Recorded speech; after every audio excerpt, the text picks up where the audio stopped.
And good morning, everybody, and welcome to Ogilvie Resort and the 2024 Mountain East Conference Men's and Women's Cross Country Championships. Scott Nolding along with Ricky Moore here to bring you the broadcast. Rick, we're just a few minutes away from the start of the men's race this morning.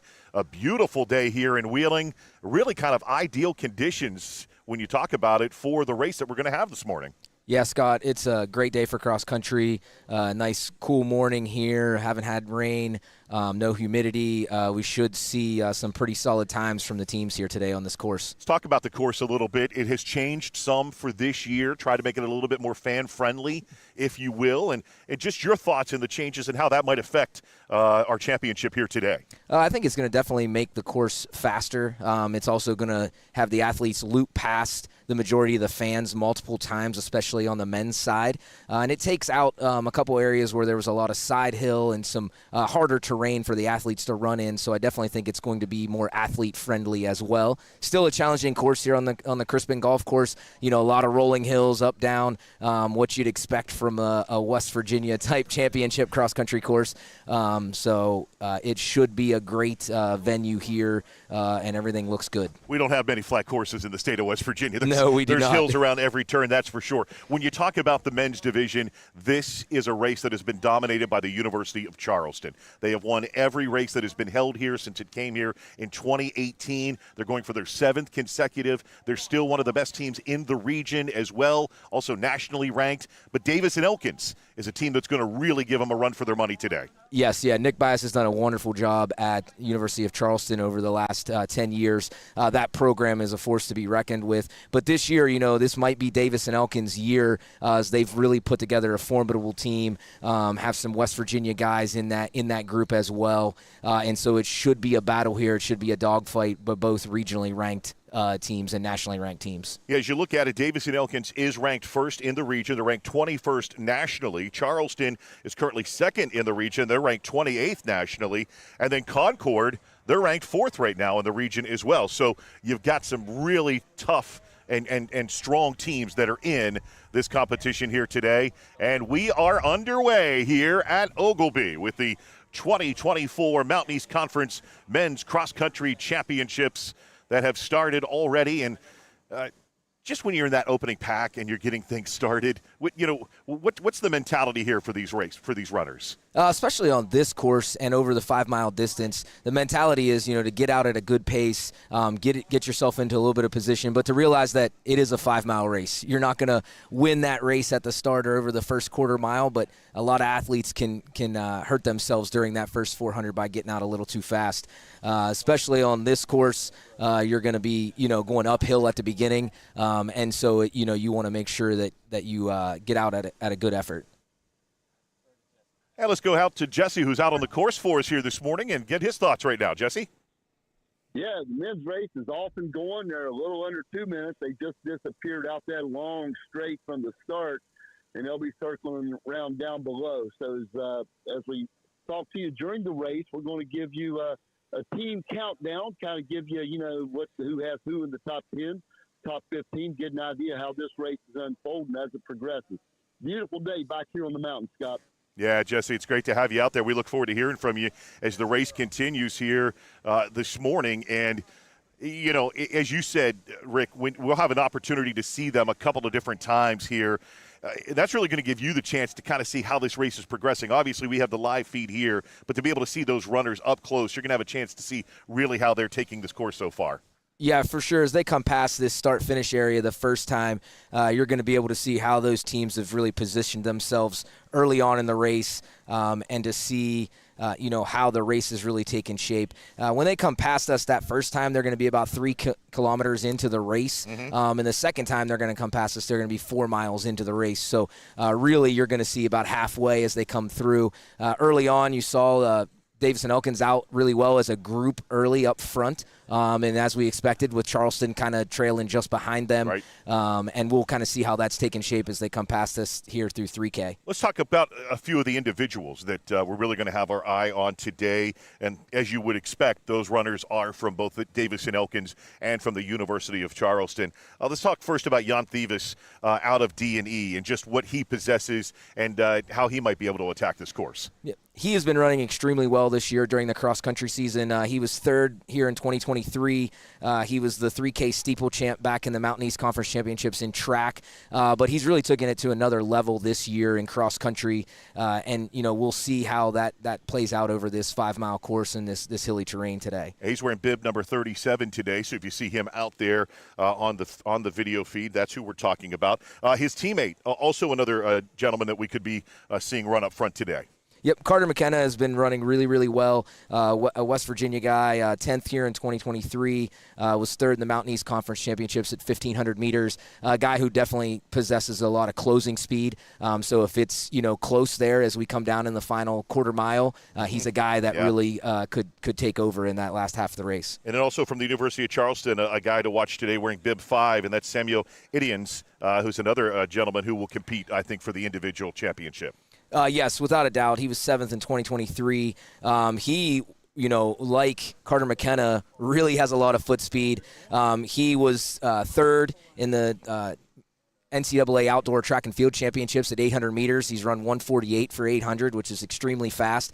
So without a doubt, those other runners in that lead pack, if they know that Sam is there towards the end of the race, he's definitely got the most foot speed, and they got to be fearful of his kick at the end. When you were running in your career, back in the day when you were at the University of Tennessee and then in your professional career as well, how did you try to attack a course like this? Was it the course, or was it who you were running against as well? Or did they both kind of play a role into how you were going to go out that morning? They both played a role in that. I think for myself, I was always a front runner, and so I'd always get out early. And on a course like this, you're definitely going to want to attack the second half of the race, especially with the rolling terrain. But you definitely need to know who's around you and when to make a move, especially if you got some guys like Carter McKenna near you or Sam Idians near you. Like you need to know, hey, I got to get some separation from these guys and not leave it up to a kick. And when you're in a conference championship, obviously you know these guys. You've competed against these guys at other meets, other conference championships maybe in the past if they're not freshmen. And guys, a lot of these guys have run on the same circuit for a long time, haven't they? So they know kind of the competition that they're up against. Oh, without a doubt, those guys at the top, they know each other. They've been studying each other. They know what they've run during the season. And now with today's technology, a lot of guys post their training on Strava and other venues and social media, so you kind of know what they're doing training-wise. And so they're well-versed in what their competition's doing. How much has that changed, obviously, since back in the day when you were running? And you look at the technology today and what is available just in the broadcast and the ways we're able to broadcast these races now, and then also on the runner side and what's available to the athletes now. Oh, it's huge advances in technology, anywhere from the GPS watches to the heart rate monitors, things that weren't definitely available back when I was an athlete on a consistent basis. And then just knowing the platforms of what those other athletes are doing and what they're doing in training, and then just sharing of information, good or bad, that way. You talked about the University of Charleston and just the run that they've had on. We mentioned this earlier. This is a UC team that they were 17th in the NCAA championship last year. And, in fact, UC has finished in the top 25 nationally for the last 5 seasons. That is so impressive when they're able to not just be solid in their conference, but on a national stage. Oh, yes. Nick's really led that resurgence. University of Charleston's led that surgence of us into the region and the top of the nation. Hey, let's go back out to Jesse. He's got an update for us out on the course. Jesse? Yeah, they're coming back at you now, coming back through the woods. They came through here. There was a pack of 5 up front. 4 of the 5 were Davis and Elkin Senators. You had a Charleston runner in there, and then you had a chase pack of 9 that included 3 or 4 more D&E runners and a group of Charleston runners in there as well.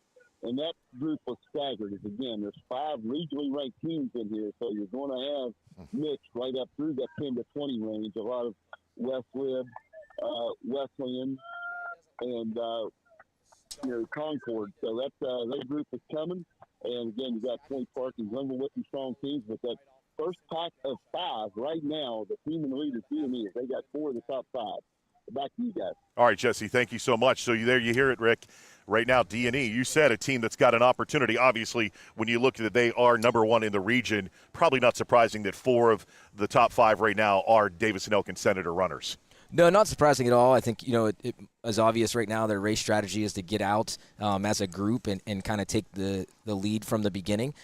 It'll be interesting to see how it plays out over the second half as Charleston's pack is kind of stalking them right there, back in that second pack. And as long as they can stay in contact, we'll see how it plays out over the second half of the race. Yeah, we've talked about just how strong so many of these teams are and the number of runners that each one of these teams have that have had outstanding seasons this year. Like if you go back and look at just who the MEC Conference Runners of the Week have been, these are guys that we're going to be talking about here today as well. These are the runners that are some of the best in this conference. And a number of those guys are both University of Charleston and Davis and Elkins runners that have really highlighted and dominated this season so far leading up to today's event. Yes, without a doubt.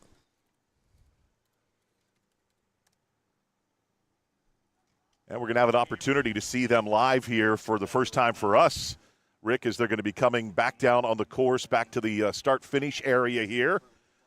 As they're coming down off of, if you're familiar with the Crispin Golf Course, which would be hole number 10 here at Crispin. The runners are making a circle up above us now, and then they'll be coming back down towards us momentarily. So an opportunity, as you said, really for the fans to have more chances to see the runners as they come to this area. Yes, as they come right down through here through the 3K mark of the course.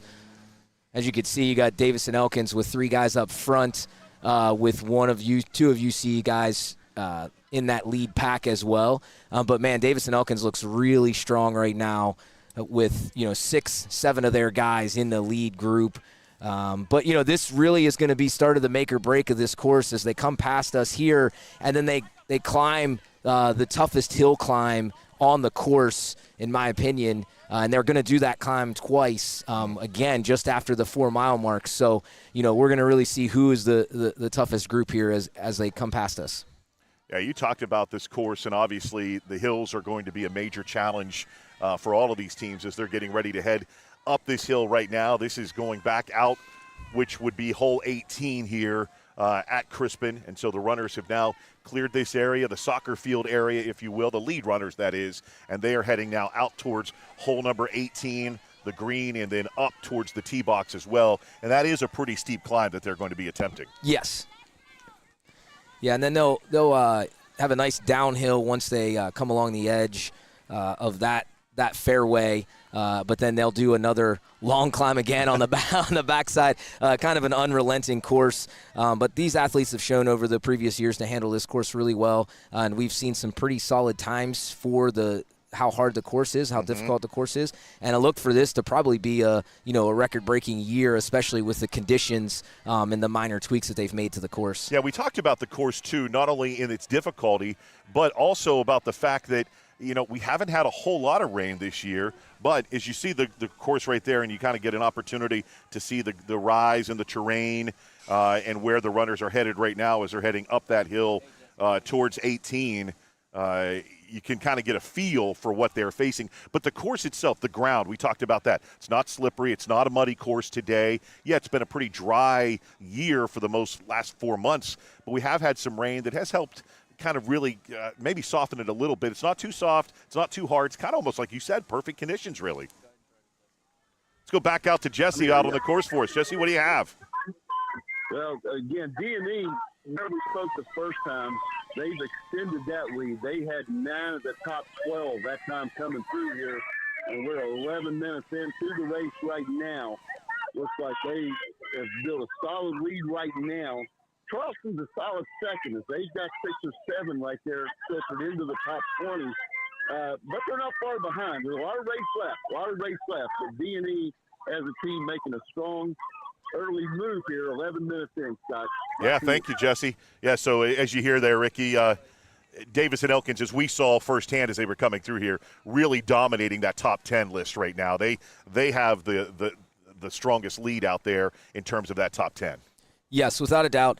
And, race strategy, we'll see how it pays off, getting out early, taking command early on in the race. And this will really be the telling point here as they come past, as they approach the 3-mile mark. and get just past the halfway point of the course. And we'll see how UC can kind of battle back and see if they can, creep into that top 10 and really start taking some of those spots back. Take me through that as a lead runner right now. Back in your day when you were out there leading the pack, and you're kind of setting the pace as that guy, what's that like as you are a runner? What are you trying to give it everything you got? You're holding back a little bit more. What are you going through mentally as you are that lead runner? I think from a mental standpoint, you know yourself, you know how your body's feeling, and so you got to decide when to push it, when to make those moves, and then really when to maintain that separation from the other athletes. And you have that mental clock of how close am I to the finish? Can I throw a surge in right now? And I know that the group behind me is not going to have enough time to cover that distance. They will run out of real estate before they can catch me. And so really you just kind of got to know how your body's feeling, and then kind of, feel out how close is that chase pack to you. That's Charlie Stevenson wearing bib 35 from Davis and Elkins that was the lead runner when they were coming through here, and he looks to continue to lead that pack. How about a team strategy? Is that something as a coach you might say, look, I need you to go out, I want you to run a hard whatever part of the race, get this to a certain pace for the rest of our team? As a coach, what is your strategy in telling your runners how you want them to attack it? I think as a coach, like you're looking from the team strategy, especially from Davis and Elkins, right? They're trying to pack up that top 10. And here at the conference championships, when you can have more runners in the race than your varsity 7, your scoring 7, that makes a difference. Can we pack up that top 10 with 8, 9 runners? And then really, let's see who's feeling good and who can hang on after we've set that pace. And, maybe someone's feeling great, has a great day, and they can set that pace, and then they can maintain, and that's even better for the team. And, here today, it is all about the team championship. Yes, right. The individual accolades are great. You want that, those guys to get those all-MEC spots or the individual champion. But, for D&E, they're definitely looking to knock Charleston off on the team side of things. And so you can see that strategy playing out right now on the course. Let's get our guys out. Let's take those spots, and then let's see who can try to get them back from us. Yeah, and I think the last time we checked in with Jesse, I want to say he said, 7 of the top 10 or maybe 9 of the top 10 runners were Davis and Elkins runners? Yes. In that top 10. So, that is obviously working to their advantage right now. Those guys have gone out. They've attacked this course well so far. We're only about halfway through, though. So, still a lot of races, Jesse said, left to go. But if you're Davis and Elkins right now, you've got to like the way this is playing out. Oh, without a doubt. They got to be very happy with how their runners have gotten out, how they've started this race. And we'll really see as they come down here past us again. It's right by the 4 mile mark. Right. That race is really developed, and we'll see how things have shaken out by then. Yeah. So again, we said Davis and Elkins is out strong. They are really dominating that top 10 overall as a team. Not something that's unexpected. Number 1 in the region right now, ranked 21st in the nation. So this is a very strong Davis and Elkins team. We knew Charleston, also another very talented and strong team.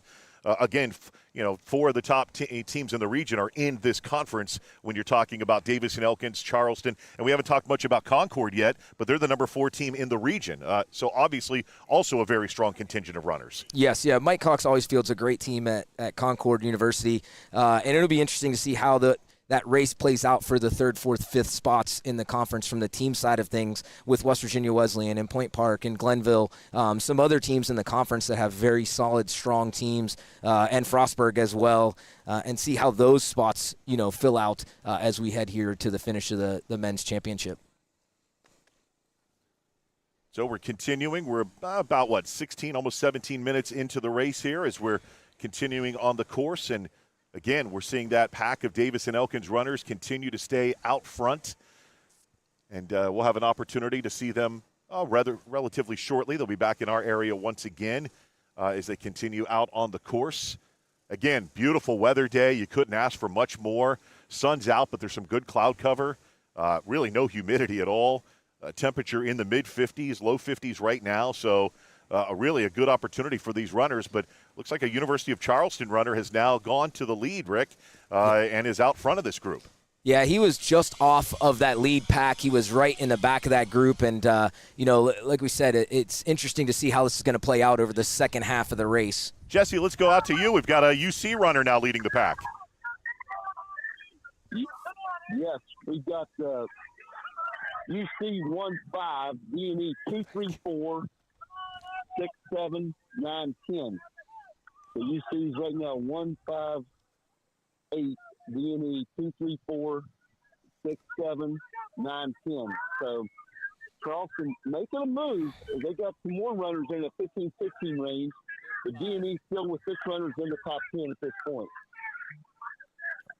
Yeah, so Charleston has made that move, and as we expected, the UC runners would make a move, and they would be up there. That's Idians, who has gone to the lead right now. Samuel Idians, who we talked about, wearing bib number 5, Rick. So not a surprise to see him out leading this charge right now. No, not at all. And, I expect him to try to get some separation here as they go over this second half of the course and as they loop around hole number 10 and 11 here on the Crispin course and come past us by the 4-mile mark.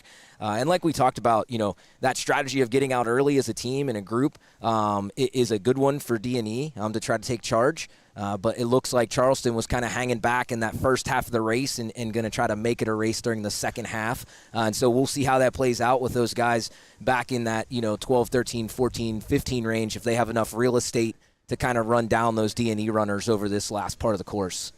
And so you see the view there from our lead truck. That's Samuel Idians from the University of Charleston that is out front trying to get a bib number on that Davison Elkins runner as well so we can give you the 1-2.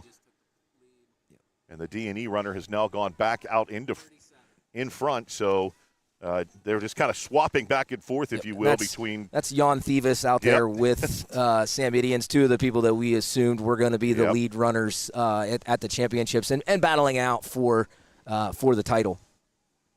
Yeah, and you look at Thievis when you talk about his career, did not qualify to race 2 years ago, but then was all-conference, first-team all-conference in 2023. What's that tell you about him? Just the desire and the dedication, obviously, he has to make himself a better runner? Oh, without a doubt, and he's battled over the last couple of years through injury and through some things. But, you got to respect the process, and you got to respect the grit and the toughness of someone to continue to train, continue to want to be out there on a daily basis.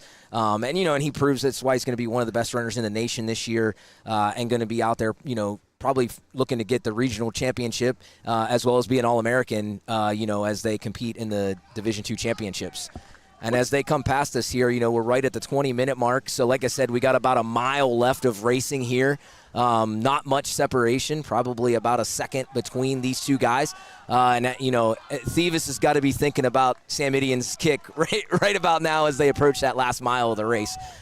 And as you look in the top 5, you've got 3 Davison Elkins runners and 2 University of Charleston runners right now that have gone past us here in the top 5. And then some decent separation after the top 5. We're still waiting for the 6th-place runner to come around the turn here, and that is going to be a Davison Elkins runner also. Yep. With Carter McKenna up there as well as Iggy Chalker from Charleston, and then Charlie Stevenson rounding out that lead group. But as you can see, Davison Elkins still in a commanding lead here as they've, the pack is separated a little bit and their guys have fallen back slightly. But really, they've done a great job of getting out as a group and kind of holding on.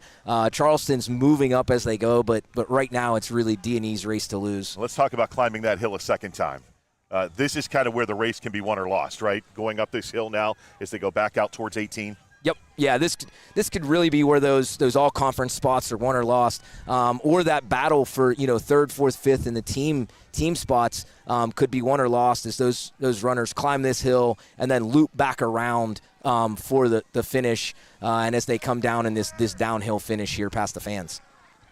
So as expected, we told you, Jan Thievis, Samuel Idians, Carter McKenna, 3 of the top runners in this conference are all right out there in that top 5. So really not a surprise that those are the guys that are out leading this pack so far this morning. And Jesse Skiles, of course, our man out on the course, has been keeping us updated, and we'll have an opportunity to go back to him again. I think the next time we hear from Jesse, it'll be a very interesting, and it'll tell a lot about this. As you see now that Thievis has opened up somewhat of a gap there, Ricky, over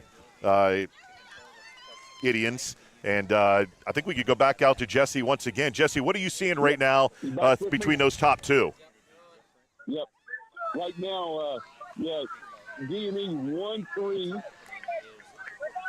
5-7. Charleston are 2-4-8. D&E still with 6 in the top 12. Got Patrick Riley of Glenville. He's trying to reel a few of them in there. He's in about 13th right now.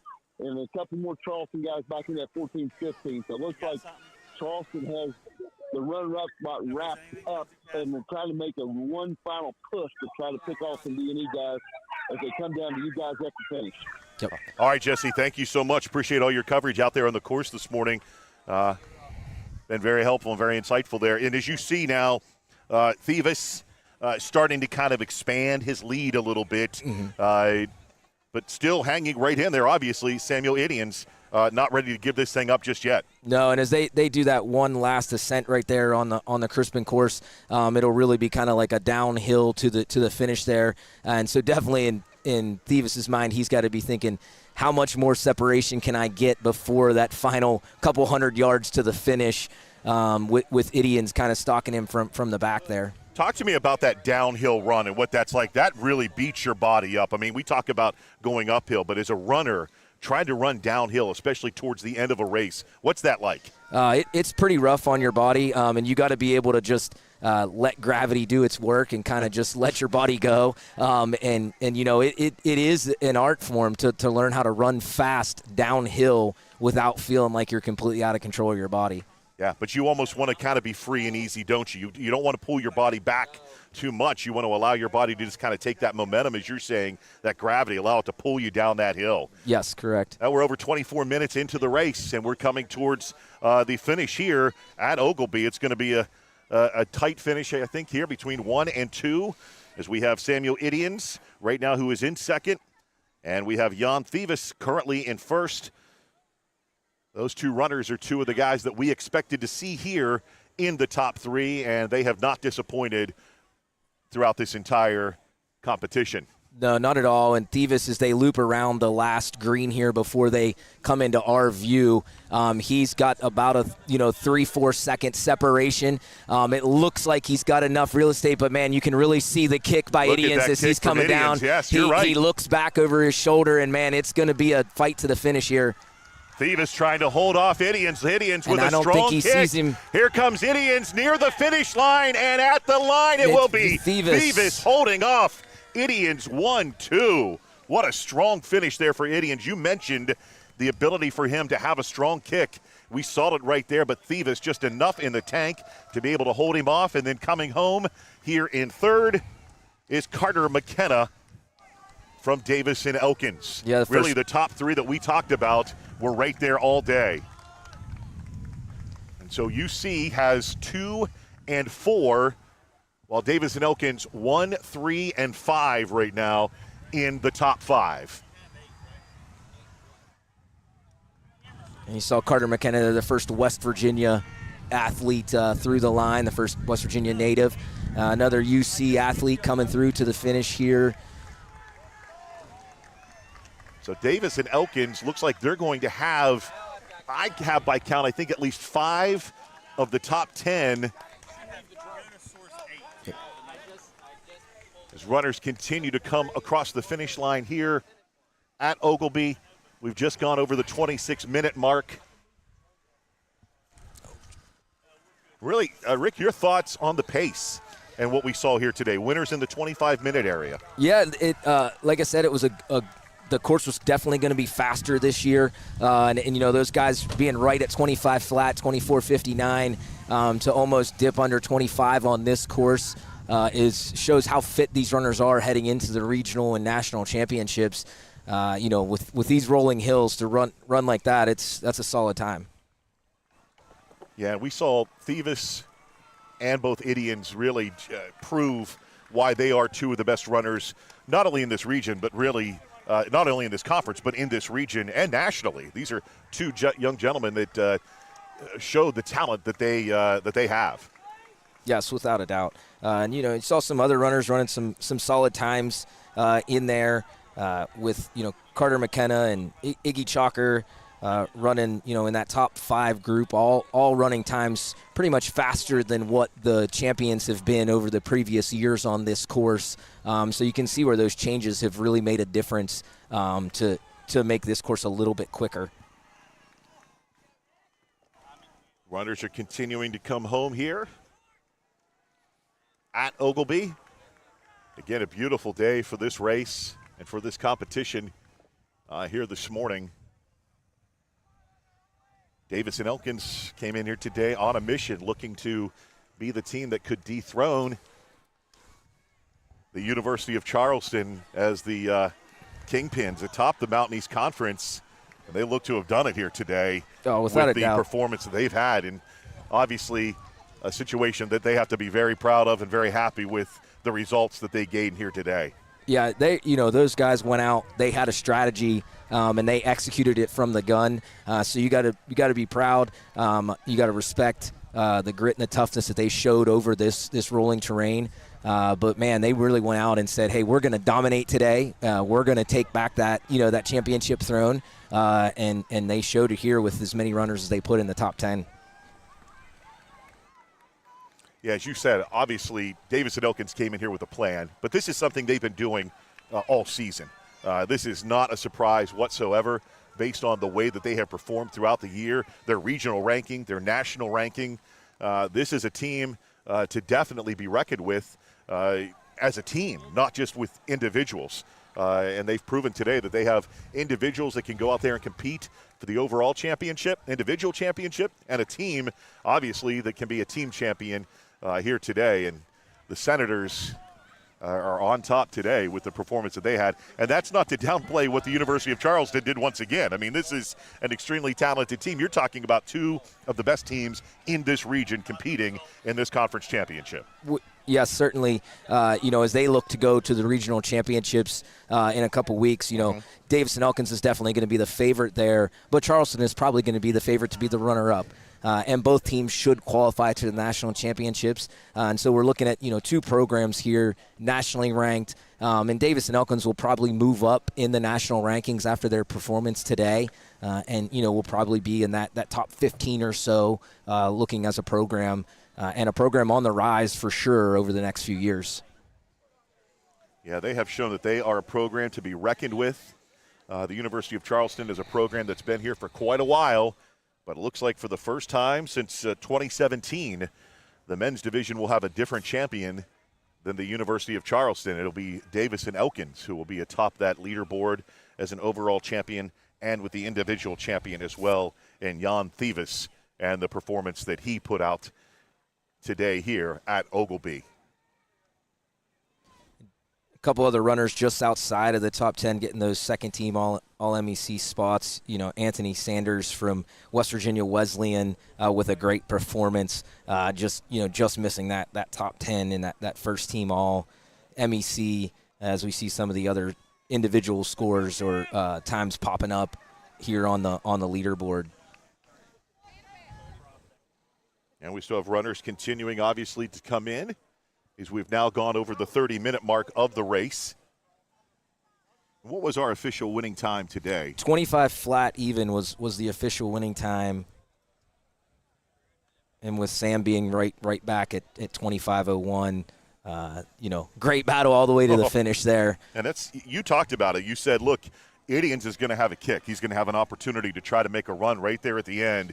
But luckily for Thieves, he had just enough left in the tank to be able to hold him off there in those final few meters, right? Yeah, you got to know how much real estate you have left, and it looked like Thieves played it just right at the finish there. But Sam definitely made it very, very interesting. A couple other guys, Patrick Riley, Logan Zucchelli, Glenville, and Concord finishing out those second-team All-MEC spots in that top 15. A couple, younger guys, West Virginia guys that are running really well for their programs and leading their programs that, are very good teams here in the MEC. I know we've talked a lot about D&E and Charleston, but it'll be interesting to see as these teams' scores pop up to see who took that third and fourth, team spots. Yeah, and you talk about that as a runner yourself that, grew up in West Virginia. You raced at a West Virginia high school at Wheeling Park. And talk to me about a West Virginia cross-country runner and what they kind of bring to the table. I think there's some toughness, there's some grit to those West Virginia kids. As you mentioned, there are a lot of courses across the state. that are rolling, that are difficult courses.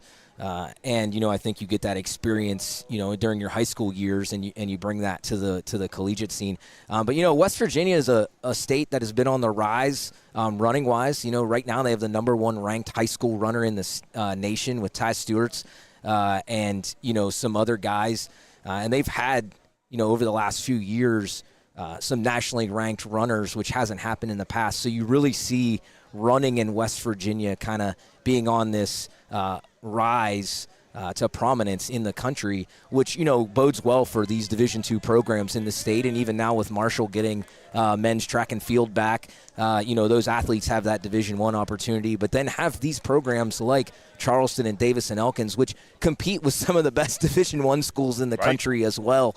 And so it really opens the opportunity up in the doors for these West Virginia kids, to take that opportunity at the next level and prove what they can do nationally as well. One guy that maybe we didn't get a chance to talk too much about today was Luke McKenna from Point Park. Finished inside the top 10, came home 9th. So a runner that wasn't from Davis and Elkins or the University of Charleston that came home in that top 10. And what's that like when you're out there as a single runner and has his team, but you're competing against a large group of runners from 2 other teams combined? Yep, I think right there, that it takes over, like, what's your personal goal in leading your team. And, at that point, like, you're just racing. You're just out there trying to perform the best you can out there on the course. And, he was an MEC runner of the week. He's led Point Park all season long. He's had a very strong season for them. And proved that today by breaking in with there. And another thing that you look for those guys that finished in that top 15, they're looking at the next level to the regional championships. Can I be an individual qualifier to the national championships? Can I be all region and kind of bolster those accolades for their collegiate careers? And definitely, McKenna from Point Park is looking at probably trying to qualify for the national championships as an individual. Yeah, strong performance today here from him. As he's able to come home inside the top 10, coming home 9th for Point Park. And, for Point Park, a school and an institution that has taken that next step, that has come up to the Division II level and now joining the Mountain East Conference. This is a school that's trying to grow their athletics program, and to see somebody like that to be able to come in their first year of really full competition and to place in the top 10 in a conference championship is something that they've got to be very proud of. Oh, without a doubt. I mean, they dominated the River States Conference in the NIAA the last few years. And Coach Tim Kramer has, got that program on the rise. And as they move to Division II and to the Mountain East Conference, which has, kind of been pretty strong cross-country-wise, especially in the Atlantic region with these 2 nationally ranked teams and regionally ranked teams, they're going to add some very quality depth to the conference, as well as, they come from an area where they're going to recruit a lot of good kids out of the Whitfield, out of the Pennsylvania area, yes. Which is going to add some quality competition to the conference. I think that opens up Western Pennsylvania for a lot of the conference schools too, because you have a school in the Western Pennsylvania area now that is in the conference, and so other schools might be going up and trying to pluck some of those guys from the Point Park area and bring them to their clubs. Yes, without a doubt. Those athletes are going to definitely be looking at those opportunities at the other conference schools that they may not have had in the past. Anthony Sanders out of West Virginia Wesleyan, another non-UC or Davis and Elkins runner, came home 11th. So a good run for him here this morning as well, as he's able to come home inside the top 15.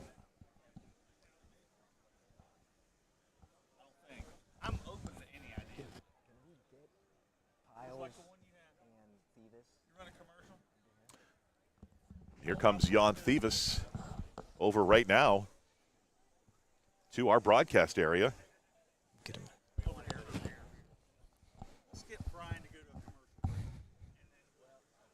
And we're going to go ahead. We'll take a break. And when we come back, we will talk to our individual winner, Jan Thieves out of Davis and Elkins, and get his thoughts on his Mountain East Conference Championship run.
And we are back, everyone, here at Ogilby Resort here in Wheeling, West Virginia. The 2024 Mountain East Conference Men's Cross Country Championship.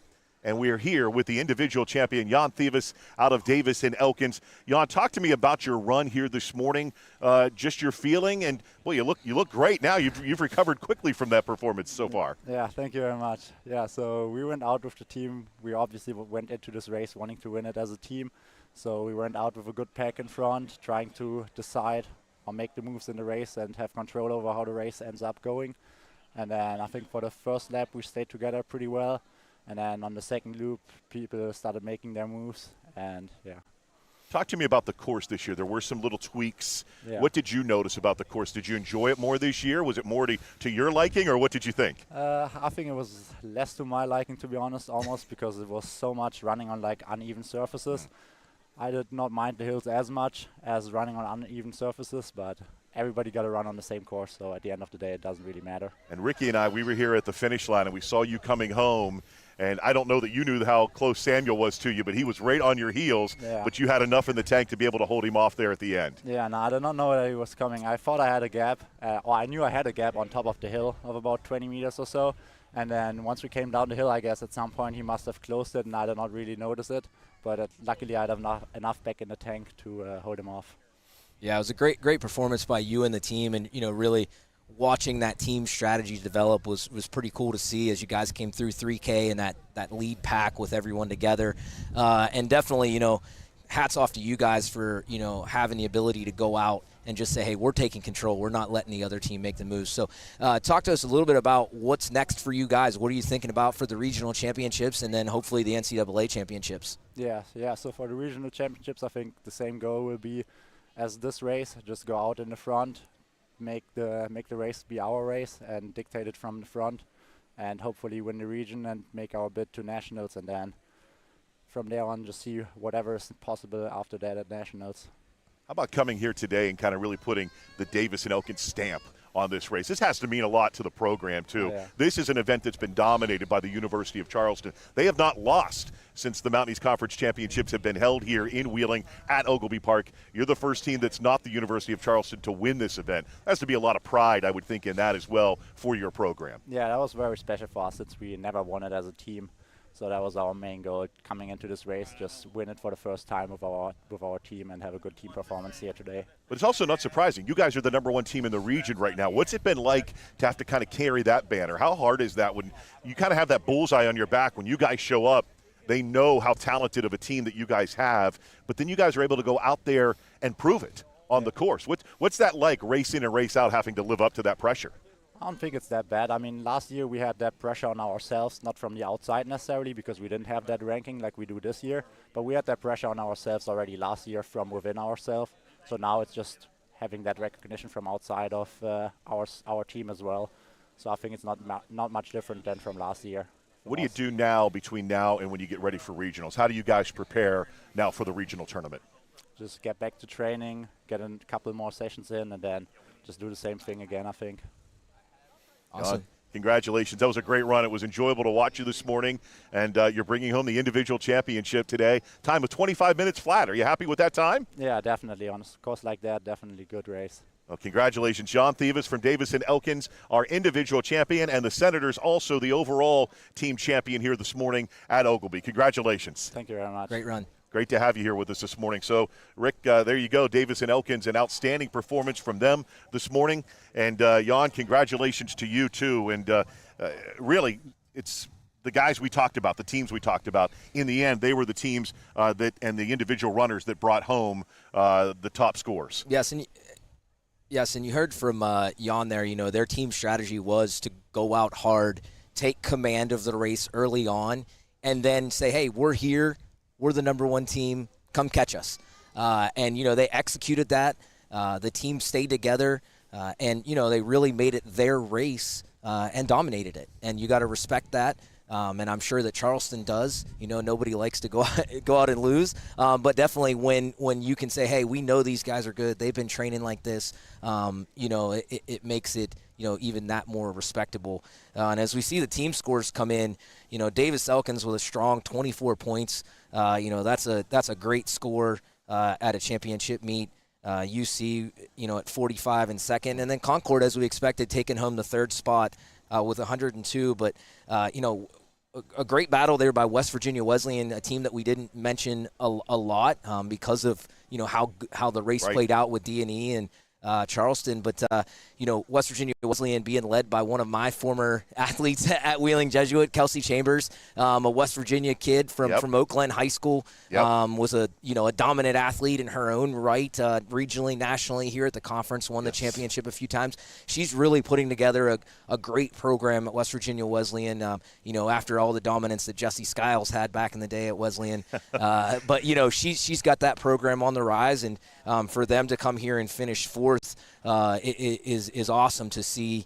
And then West Liberty rounding out the top five, just behind Wesleyan there. And you talked about Wesleyan. We mentioned one of her runners, Anthony Sanders, was able to come home 11th overall. So a very strong performance out of him as he gets ready to head off into the regionals. Yes, without a doubt. He's got to be feeling good about that. And the way to qualify to the national championships, you have those three teams that get out, and then you take those runners off those teams out of the formula, and then you take the next individuals. And so, those runners here, like McKenna from Point Park, Sanders from West Virginia Wesleyan, they have to be really looking at the next level at the regional championships and saying, hey, our team's, not going to qualify, but we could get out as an individual and really look for one of those spots at the next level. We saw Patrick Riley from Glenville State come home 13th. So another runner there, not from Charleston or Davidson Elkins, but still inside the top 15. And so, again, another opportunity there for another individual runner to have that chance to continue to move forward. Yes, and another West Virginia kid, a freshman out of Buffalo High School, a smaller high school down in lower West Virginia, who's had a very strong freshman campaign for Glenville. So all in all, I think an outstanding championship here today. The teams that we expected to compete for the title were there. The runners that we expected to compete for the individual championship were also there. So really, probably the way we thought the Mountain East Conference Championship would play out today. Yes, 100%. Definitely played out how we thought that it would. I think, from my vantage point, it was a little bit surprising at first to see Davidson Elkins go out as hard as they did, as strong as they did as a pack. But, hey, they had that mentality. And as we heard Jan say, we wanted to make it our race, and they did that. And, hats off to them for their performance. Yeah, obviously that was their strategy. That's what Jan talked about when he had the chance to talk to him just a few moments ago, that they wanted to go out. They wanted to set that strong pace. They wanted the other teams to have to run them down and force the University of Charleston to have to push it maybe a little bit more than they wanted to early on. And that strategy paid off. It paid off in them coming home with the overall team championship, and Thieves able to come home with the individual championship as well. Yes, and you could see that played out over the course, and it can play, mind games with the other teams mentally as you see that team go out so strong and look so strong. And as a course like this with the rolling hills, then doubt starts to creep in. Can you catch somebody? How am I feeling? And you could kind of see that a little bit as that, pack did string out a little bit, but the Davidson Elkins guys had built such a lead. And you can play off of your teammates. Hey, I'm running next to my teammates. You get that little bit of extra little bit of grit there with you because you're running with your teammates, and they proved that today. And can't speak enough about how good of a performance it was out of Davidson Elkins. Yeah, let's go ahead and take a break. Of course, we're getting ready for the women's championship that will be coming up shortly. Let's take a break, though. We'll come back with some more of our thoughts on the men's championship and get you ready for the women's championship as well. For over 4 decades, the health plan is called West Virginia Home. It all started with a vision to serve our community with pride and integrity. We've grown alongside West Virginia, becoming part of its fabric. We've been here through thick and thin, supporting local families and businesses. Because at the health plan, we don't just work here, we live here. Proudly serving West Virginia since 1979. Your trusted partner in the community. The health plan. Here for you.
How do you take that from being a high school athlete to the collegiate level then? Because you're talking about 5,000, 10,000 meters.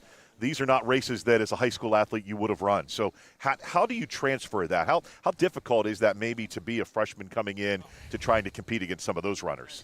Oh, it's very difficult, especially as a freshman coming in. You know, when you look at the men's side, you're going to almost double your race distance from high school. That's a big change. And for the women athletes, they're going to add another 1,000 meters to the cross country race. That makes a really big difference when you're used to running a 3.1 mile race as opposed to almost a 4 mile race at the collegiate level. And typically, why you see the upperclassmen or the athletes that have had a year or two to develop, typically will kind of dominate the scene, a little bit more mature, and they've been around and they've raced at that distance. Doesn't necessarily mean that the freshman athletes can't be successful, as we've seen Lydia and some others that have been successful in that mix. But, it's definitely a hard transition and one that you have to be really prepared for. And I think that makes what she did a year ago just that much more impressive, and the fact she's been able to continue that on into this season as well. Obviously a very talented runner, and she proved that right when she burst onto the scene a year ago at Davis and Elkins. Really kind of carried what she was doing from the high school level then to the next level at the Division II NCAA level, and has been very impressive, that is for sure. You can see that the runners are out there at the start line. And it looks like they're getting close to getting things underway here shortly at Oglebay. We're just probably a few seconds away. It's about 10:29. Race is supposed to start about 10:30, so we're closing in on the start of the women's championship here this morning. Yep. Sun's starting to peek out a little bit. It got a little chilly there got some heavy clouds, but now the women are going to be running under a little bit more sun. So we'll see if that plays any role into this event. For the women, it was a little more cloud covered for the men when they went out for their run this morning at about 9:30 a.m. Yes, still ideal conditions here for the race, and we should see, just like the men's, we should see some fast times on this course as we did on the men's course. Of course, Jesse will be back out on the course for us once again during the women's race, and we are underway here in the 2024 Mountain East Conference Women's Cross Country Championship from Oglebay Resort. Again, the University of Charleston women, they have won 4 consecutive championships. It's very familiar to what we said during the men's race, the dominance that has come there from the capital city. Davis and Elkins, though, the only school regionally ranked coming into this weekend's event. And the Senators, once again on top. Davis and Elkins, the number 1 team in the region heading into today's competition. So we're just underway, large pack of runners right now. And again, Rick, we talked about this with the men's race. You just kind of feeling your way out through this, right? You want to get a little room. You don't want to get caught up too much, right, in the whole pack of things. But how difficult is a start? It's pretty difficult to kind of gauge how fast do you get out or not feeling like, hey, I didn't get out fast enough and now I got to fight my way through the pack. A little easier in a smaller setting because you can work your way up and not as many athletes to fight through. And this course is, not narrow in spots. They have a lot of running space, so a little easier to work your way up through the groups. But really, it's a little harder on the athlete if you start out too fast, especially over the 4 mile distance, to be able to recover and hang on. So it looks like up front right now we have a West Virginia Wesleyan athlete as well as some Davis and Elkins runners there up at the front. And, as we expected, those teams to kind of take charge as well as the University of Charleston. I would think, though, too, as a runner, you don't want to get caught too far back in the pack, right? You don't want to have to work your way through too many other runners, get kind of bumped and hit and pushed around. Because there can be some rough things that go on in the back part of that pack as people are trying to work their way into an open spot. Yes, without a doubt, the more runners that are in the race, the more difficult it is to fight through that pack. And it takes so much energy, physically and mentally to kind of work your way through and to have to think about when to make moves, when to pass people. Whereas if you can kind of get out and get some separation early, it makes your job a little easier as the race goes on. I don't know that that's one thing that people think about is just, you want to be able to conserve your energy and not have to use too much energy to do things that really you shouldn't have to do, and talked about working up through the pack and trying to get in front of people, and those are things that you don't want to have to try to waste your energy on. Yes, that's correct. As you want to get out there, you want to really be focusing on your race plan, your race strategy, and focusing on running as fast as you can rather than having to try to work your way through the group there. And as we come through the beginning there, it looks like we have Leah Hall out in the lead right now from West Virginia Wesleyan. And she was a runner, obviously, that you talked about, that we mentioned earlier, that we thought would be a runner that would be up there and could be out front and compete for this individual championship. So not a surprise to see her out leading this pack early on.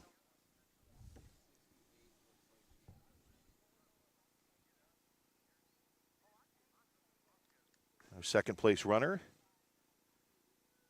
is from Davis and Elkins. The Zoe Belshon has gone to the front right now, number 20, wearing the number 22 bib out of Davis and Elkins. And they have O'Connor from Point Park up there as well.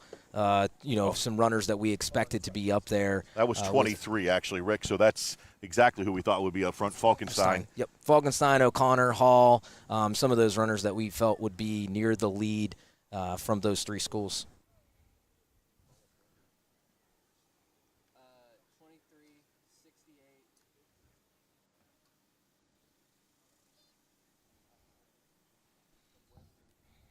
Falkenstein still up in that lead pack.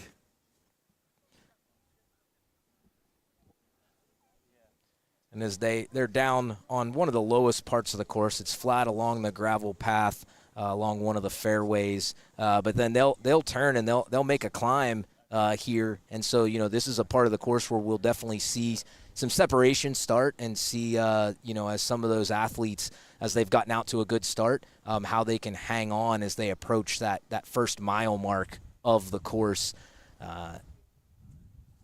And O'Connor was one of those runners who's up in that top pack early out of Point Park, another runner that we talked about that we expected would be up there in that top spot. So not a surprise to see them, those runners who are out front right now in that position.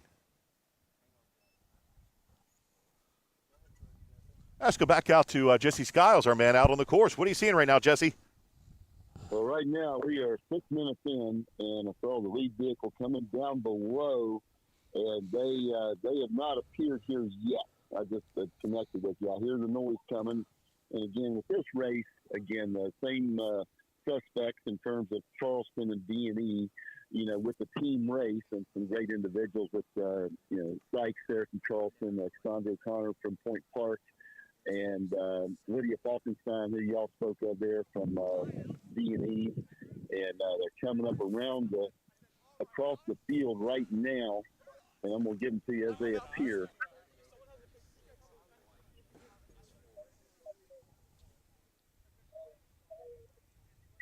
So hang on with me here a second.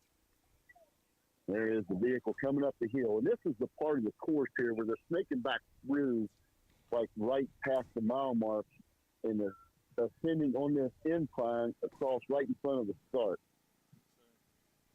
And it looks like Leah Hall from Wesleyan was the first one we saw there. There's the Conference People Space Camp, and she's right there with Falkenstein and O'Connor. So you got a Point Park, a Wesleyan, and a D&E.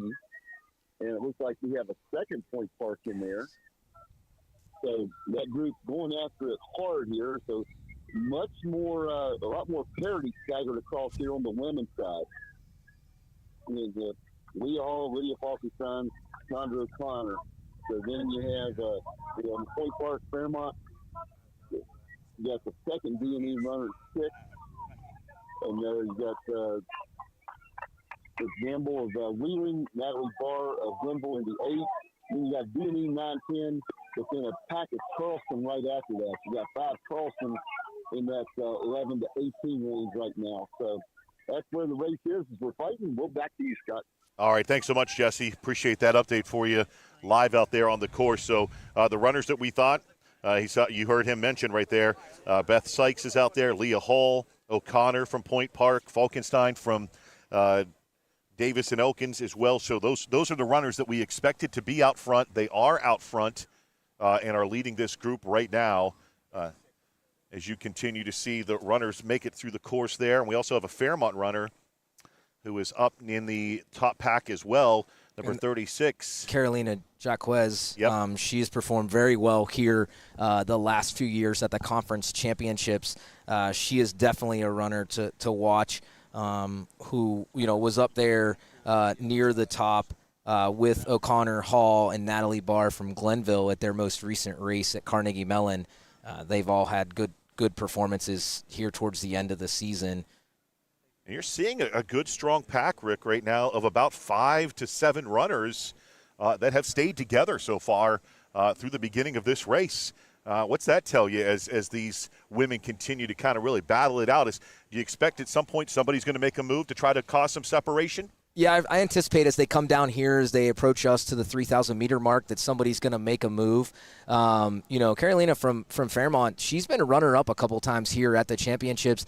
She was 10th last year at the Division II regional championships. Definitely somebody that hasn't been talked about, a lot as the season with what Falkenstein has done, as well as O'Connor from Point Park and Leah Hall from Wesleyan. But she's somebody that, when it's been championship season, she's performed very, very well. And, occasionally you have those runners, those athletes that when the lights are the brightest, they can turn it on even more than others. And so she's somebody to watch here. She's got the experience. She's a graduate student at Fairmont State. So she's been on this course for 4 years and has some background knowledge and some solid performances. Yeah, so not a surprise, obviously, for you to see her out front, or in this, not out front, but in that lead group right now. And as you said, how important is that, the familiarity you might have with a course? I mean, maybe what's coming around the bend, and what to prepare for as you're running this course. Yes, without a doubt. If you've got some experience on here and you've known what's worked, when you were able to make a move, when you were able to do things, that's certainly a bonus for these athletes. And as we see them coming around this green here, as they'll snake their way down to us at 3,000 meters, it does look like O'Connor, Hall, and Jaquez have kind of taken command right now. And Hall and Jaquez both have experience on this course. And so that may pay significant dividends over the race. Now we see the lead truck coming down here off of 10, making the turn down onto the soccer field area. And it looks like Jaquez is the lead runner right now out of that group of 3, along with O'Connor and Leah Hall. Falkenstein and Hall. Yeah, yes. Excuse me. Yep. Yeah, and as they're approaching, the 3K mark, 11:11 is a very solid time on this course. 2 Davis and Elkins runners, then another Point Park runner, and then a Wheeling University runner there as well in the top 10. That's probably Sophia Tomano or Gabby Blano. And then Natalie Barr from Glenville following. And then you really start seeing the Charleston and the Davis and Elkins team filling out those spots here as we come. But, it looks like right now that Davis and Elkins has got some command of the team race. But that Charleston pack looks really strong as well, too, here at the halfway point. And as you said, what's different about this race from the men's race? They're going to go out once, correct, and come back. Yes. Yeah, they're going to do this initial climb here one time, and then as they get out on the course, they're going to kind of do a quick loop back to us. So a little different, as you don't have as much rolling that the men do over that second part of the course. You can see the course outlay there in the bottom corner of your screen with our lead group, and it's O'Connor that has gone to the lead. But you've got 3 runners right here who are just really kind of all together and battling for that top spot. And then a little bit of separation, but the 2 D&E runners that are right there and within the distance they need to be inside that top 5. Yes, as you can see that the 2 Davis and Elkins runners are really trying to close that gap right now so that they don't run out of the real estate that they'd have. But as Jan mentioned on the men's race, we're in a section of the course right now with a lot of side hill, Yes. which is kind of difficult to get in a rhythm and run in a good rhythm. Let's go back out to our man out on the course. That's Jesse. What are you seeing for us, Jess? Oh, it's a mix of athletes up front. Looks like O'Connor of Point Park and Leah Hall Wesleyan and Joppa of Fairmont. And then you got D&E up there at 4-5 right now. Natalie Barr of Glenville in the 6th. And then you have another Point Park back there, Gamble of Wheeling. So a mix of several teams representing the top 8. Charleston 9-10, D&E 11 right now. So the D&E with 3 of the top 11, with several Charleston numbers right behind this over 20. So at this point right now, D&E in the lead on the women's side as well, with Charleston a lot closer. So early in the race, they'll be swinging back around. Again, looks like there'll be a lot of institutions represented on that podium today. Back to you guys. All right, thank you, Jesse. Appreciate your update from out there on the course. And so as you heard Jesse say, you've got those 3 runners out front. But really, when you start talking about a team championship, once again, it's Davis and Elkins that's really kind of dominating that top 10, that top 15 overall. Yes, yeah, Davis and Elkins has got a really strong pack there with the 2 runners, in the top 5. But then they also have a tight pack back there at like 10, 11, 12 as they go. And we've gone down, it looks like now, Ricky, to 2 with Leah Hall and Cassandra O'Connor as our top 2 runners right now. So Leah Hall out of West Virginia Wesleyan and Cassandra O'Connor out of Point Park that have kind of separated themselves a little bit from Jaquez, who's dropped back some. Looks like she might have actually fallen back into 4th. Yes. And we have a runner in between them. Is that a University of Charleston runner? Or is that another? Hard to tell who's in 3rd right now for us. Appears to be I think a Davis and Elkins D&E runner. Okay. But I tell you, Leah Hall really came on strong last year during the track and field championships and actually won the 3,000 meter race with an unbelievable kick. So we may see something like the men's race where it comes down to the last couple hundred meters. But, Leah has really been an athlete that has had a resurgence the last 2 years and has, done a very, very good job. And she looks like she's right now trying to make a move to kind of break away here, as I think both her and O'Connor know that Lydia Falkenstein is kind of closing the gap on them and trying to make a move over this last 2,000 meters of the race. I was going to say, you're saying it is a D&E runner, and most likely it probably is Lydia Falkenstein that is in 3rd place right now and is getting ready or trying to reel these 2 runners in and see if she can't pull them back to her or pull herself up to them here in those final 1,000 meters or so of the race. And that's one of the difficult points. You're out there battling in those 1st and 2nd spots. You're racing each other. You don't know what's going on behind you. And as that runner in 3rd, right, you just have a target on those leaders back, and you're just trying to reel them in. And you can kind of get complacent up there in the lead and not realize how quickly someone's coming onto you. And and Jan mentioned that in the men's race. He didn't really realize that Sam had closed the gap, and so you don't want to get complacent here. You really need to stay on the gas and try to get as much separation as you can when they really only have about 5 minutes left to go in this race. Yeah, as you talked about, when you're in 1st and 2nd and you're battling up there, yes, you're running against each other, but that 3rd place runner is watching the 2 of you and is kind of pacing off of what you're doing as well, and maybe not you expounding as much energy to just kind of hang back there and wait for that moment to really kind of throw a kick in. And it looks like O'Connor has gone out in front of Falkenstein and also Hall there a little bit, not much. I mean, this is such a tight group right now, this top 3. I think we are really set up for what's going to be a rather exciting finish here in the 2024 Mountain East Conference Women's Cross Country Championships here at Ogilby Resort in Wheeling, West Virginia. Scott Nolde and Ricky Moore here on the broadcast for you. And we had an outstanding men's race this morning that was won by Jan Thieves of Davis and Elkins, and D&E was your team champion as well. And so Falkenstein trying to be another D&E individual champion and help lead her team to an overall championship as well. It looks as if she's moved her way into 2nd now in front of Hall and is coming up on the heels of O'Connor. Yes, and from the mental side of things, as you're that athlete that is catching the leaders, you get such a boost of adrenaline to take it to another gear, to another level, as you're really feeling strong. And, as you get past right there, as you're Leah Hall, like, you got to really double down and say, hey, like, let me get back into this. And O'Connor's got to be feeling that pressure too, as she's, you can see her trying to get some separation as they close out here over the next 3 minutes of this race. And how much does this previous competition against one another play into this as well?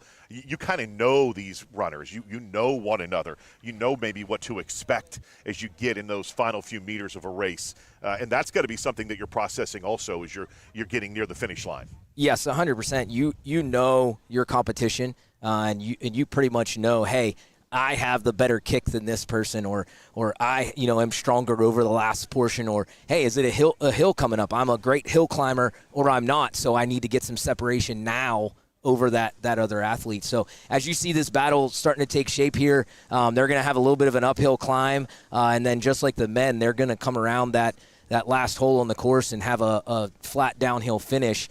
But, it looks like a battle here with Falkenstein kind of taking over right now and trying to get a separation from O'Connor, with Leah Hall really trying to hold on to that third spot as she's got some separation from Jacquez from Fairmont State. Talk to me about the time, too. We're coming up at about 19:30. Your thoughts on the pace? They're running a very solid pace here. Just like the men, we're going to definitely see some faster times on the course with the changes from what we've had in the past. And it's not going to be a blazing fast course like a flat Lock Haven in the region or some other races, but it's going to be faster than what we've seen at these Mountain East Championships over the last few years. And so as we're coming down, it's kind of turned into a two-runner race right now.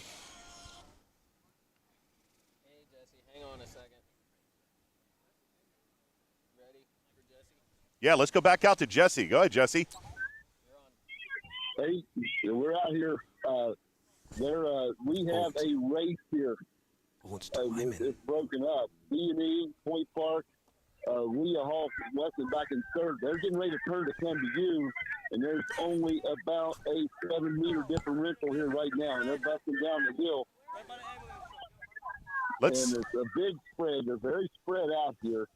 You got Fairmont Ford number 5, Jacquez, and or Falkenstein in the 5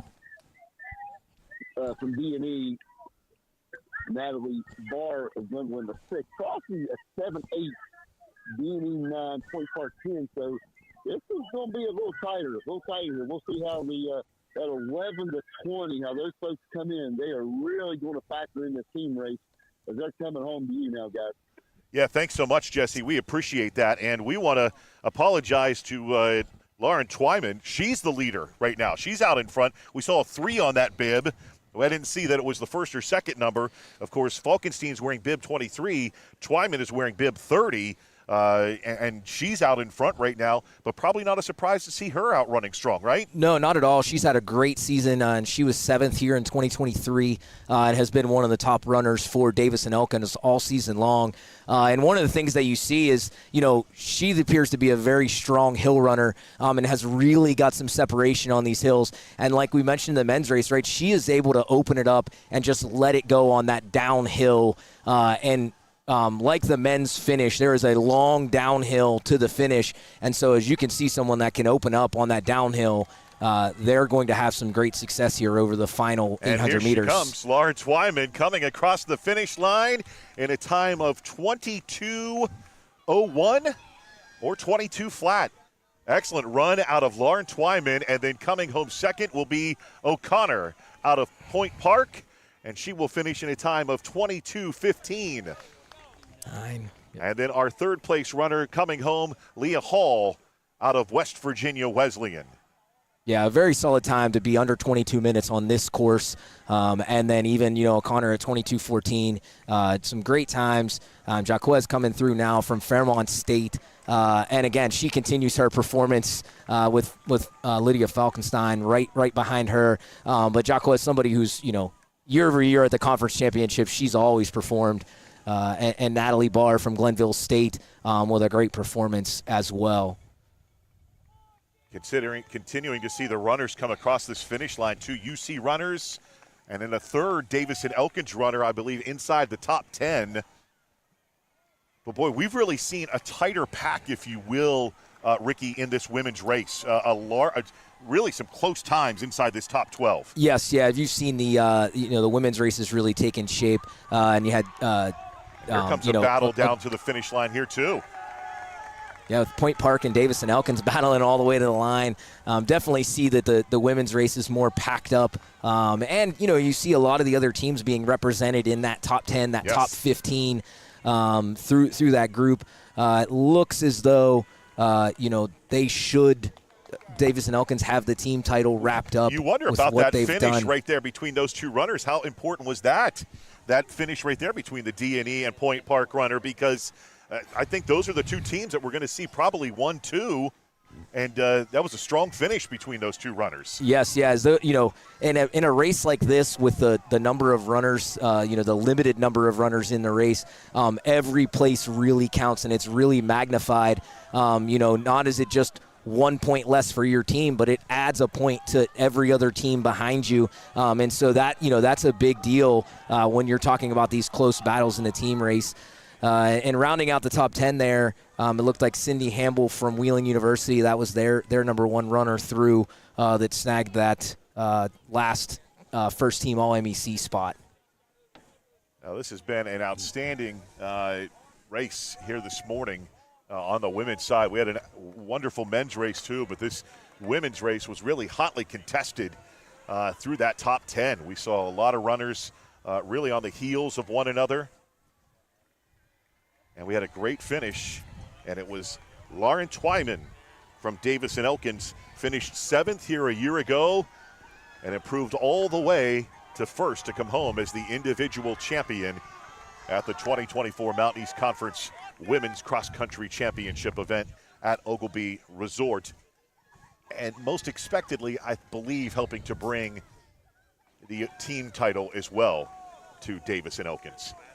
Yeah, it'll be interesting to see the second, third, fourth team race here as things, really kind of shook out a little differently. Charleston's pack was a little bit further back in that race, but they're probably going to still be pushing that runner-up spot. But Point Park looked very strong as well as a team. Very impressive performance, I think, from Point Park here today, and we talked about them on the men's broadcast a little bit too, just in terms of making that move up to Division II competition.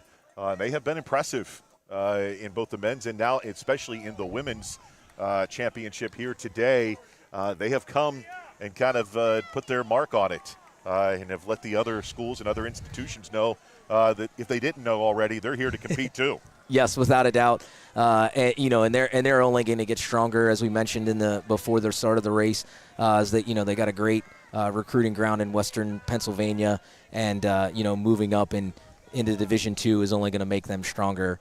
But great performance by everyone in the top 10.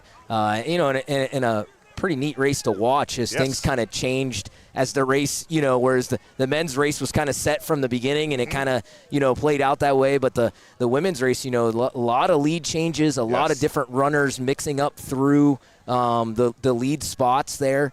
And really over that last 1,000 meters, a great battle between Leah Hall, O'Connor, and Twyman as they, interchanged who was the leaders. And, Twyman running them down over the last 1,000 was a great performance. And she really did. I mean, she was in third and really made her move in those last 1,500 meters or so. Let's talk about the day, though, that it has been for Davis-Elkins as a program, men's and women's. This is has to be a very proud moment in their program. The fact that not only do they come here, but they've knocked maybe the king and queen off of the mountaintop and the University of Charleston, and they have come here today and shown why they are the number 1 teams on the men's and women's side in the Atlantic region. Yeah, it's got to be a great day for their program. Anytime that you can win a championship, it's a great day. but to be able to sweep both championships on the men's and women's side, as well as take the individual crowns as well, it just shows that the resurgence of the program and the dominance of the program this year, and it looks to be for years to come as they have some young athletes in the program, and they're only going to continue to get stronger. And as a coach, what kind of recruiting tool is this, right?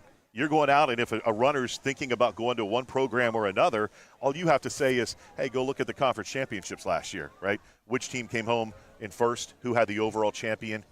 That's something that you can build off of. This is a great building block for the Senators. Oh, yes, without a doubt, they're going to use that in recruiting, and rightfully so, that they're going to say, hey, we look what we did at the conference championships, look what we're going to do at the regional championships and the national championships.